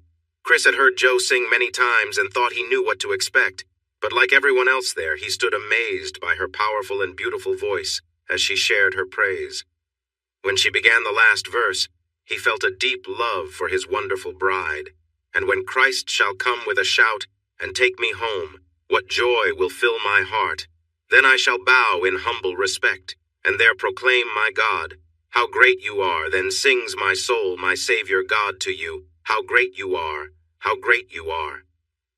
When she finished, she blew a kiss to her mother and turned back to Chris. Their guests stood up together, showing their thanks with applause and cheers, and she saw tears in Chris's eyes. Looking around at the other men and at Father Joseph, she noticed they too were moved to tears by her song. Joe remained calm but squeezed Chris's hands and smiled at him. Father Joseph waited for the applause to end, raised his hands to the sky, smiled, and said, "Surely I am forgiven, Father." He then turned to Joe and said, "Thank you. Everyone here thanks you, and I'm sure the heavens above do too. That was simply amazing. And now let us start your wedding vows. Christian Michael, repeat after me. Amy Jo, repeat after me. By the powers given to me by the Episcopal Church and the state of Texas, I now pronounce you husband and wife. Christian, you may kiss your bride." The reception line was kept at a distance, so they spoke to and thanked each guest from 6 feet away. This reduced the closeness, but it also meant that those who might have tried to kiss the bride did not get the chance. Chris understood it was tradition, but he felt that his wife's kisses were only for him. Pancho had a secret of his own. He owned a food trailer. He had traded some work at a restaurant for the trailer with friends in South Texas who no longer needed it. He used it to feed his crew when they were working in the remote areas of Frontera County. He was a decent cook, but the team he had hired for the reception dinner included wives who were even better. So the beans, potato salad, coleslaw, and apple cobbler were made by them. Pancho did smoke the brisket using Chris's special sauce and his grill, and it turned out very tender. He happily received compliments and thanks. Guests moved their chairs from the gazebo area to tables placed under strings of party lights and lined up to be served before returning to their seats. The warden who allowed Joe's mom to join the wedding let her use a laptop in the prison library during the reception. In her mind, Josephine, or Josie, was a shining example of successful rehabilitation, and she planned to support her as much as possible, while also recording her progress to help secure more funding and slots for the program Josie was part of. While her daughter and the wedding party at the head table enjoyed their meal, Josie had a dinner from the prison cafeteria. The story of Joe and her cowboy had been shared during a visit, so as the guests sang their song, she felt emotional and cried, watching the couple share their first dance to the music played by Johnny Duncan and Janie Frick. When Chris invited her to dance while his dad was with the bride, she agreed, and they carried the laptops with them as they moved gently to the music. Deborah held the laptop while Chris and Joe ran through a shower of confetti to his decorated pickup, driving off with cans clinking behind them. She promised to visit Josie, encouraged her to stay strong, thanked her for raising such a wonderful young woman, and assured her they would take good care of her daughter until she was released. Both mothers cried, but only one felt deep sorrow, understanding that her daughter's strength was in spite of her own actions. When she closed the laptop, she rested her head on it and made a promise to herself and to God that she would stay strong and be the kind of grandmother Joe would want for her children. The honeymoon was everything one would expect from two young people in love. It exceeded Joe's hopes, and Chris admitted he would rather be with her than in any faraway place. The ring on her finger symbolized their bond, allowing her to experience profound joy with Chris. They left behind a few things untouched, having enjoyed their time together. When they came back, they opened many gifts and wrote thank you notes for each one. Finally, they reached the last gift, a small, flat, rectangular box addressed to Christian Michael Alexander. He looked confused, wondering why someone would send him a wedding gift by himself. Joe also looked uncertain, but there was a small smile on her lips. She got up and stood behind him while he opened the box. Inside was an empty case with a label that said it was for birth control, with dates for June 10th to July 9th, and a note saying no refills. Surprised, he turned around and stood up. "Joe, does that mean what I think it means?" "It means exactly what you think. Since you are always so careful and slow to make choices, I made the choice for us. I'll be taking classes from home for a while. And you have a full-time job now. I don't want you to miss the chance to help with our children at night, so—" He picked her up and carried her upstairs, wanting to make the moment memorable. Deborah's Christmas Eve gift that December was a funny t-shirt that said, "World's Hottest Grandma" on the front. That got everyone's attention. Thanks for watching this video. Don't forget to subscribe to Infidelity Plus to stay updated with more captivating tales of infidelity and payback. Turn on notifications so you're the first to see our latest content.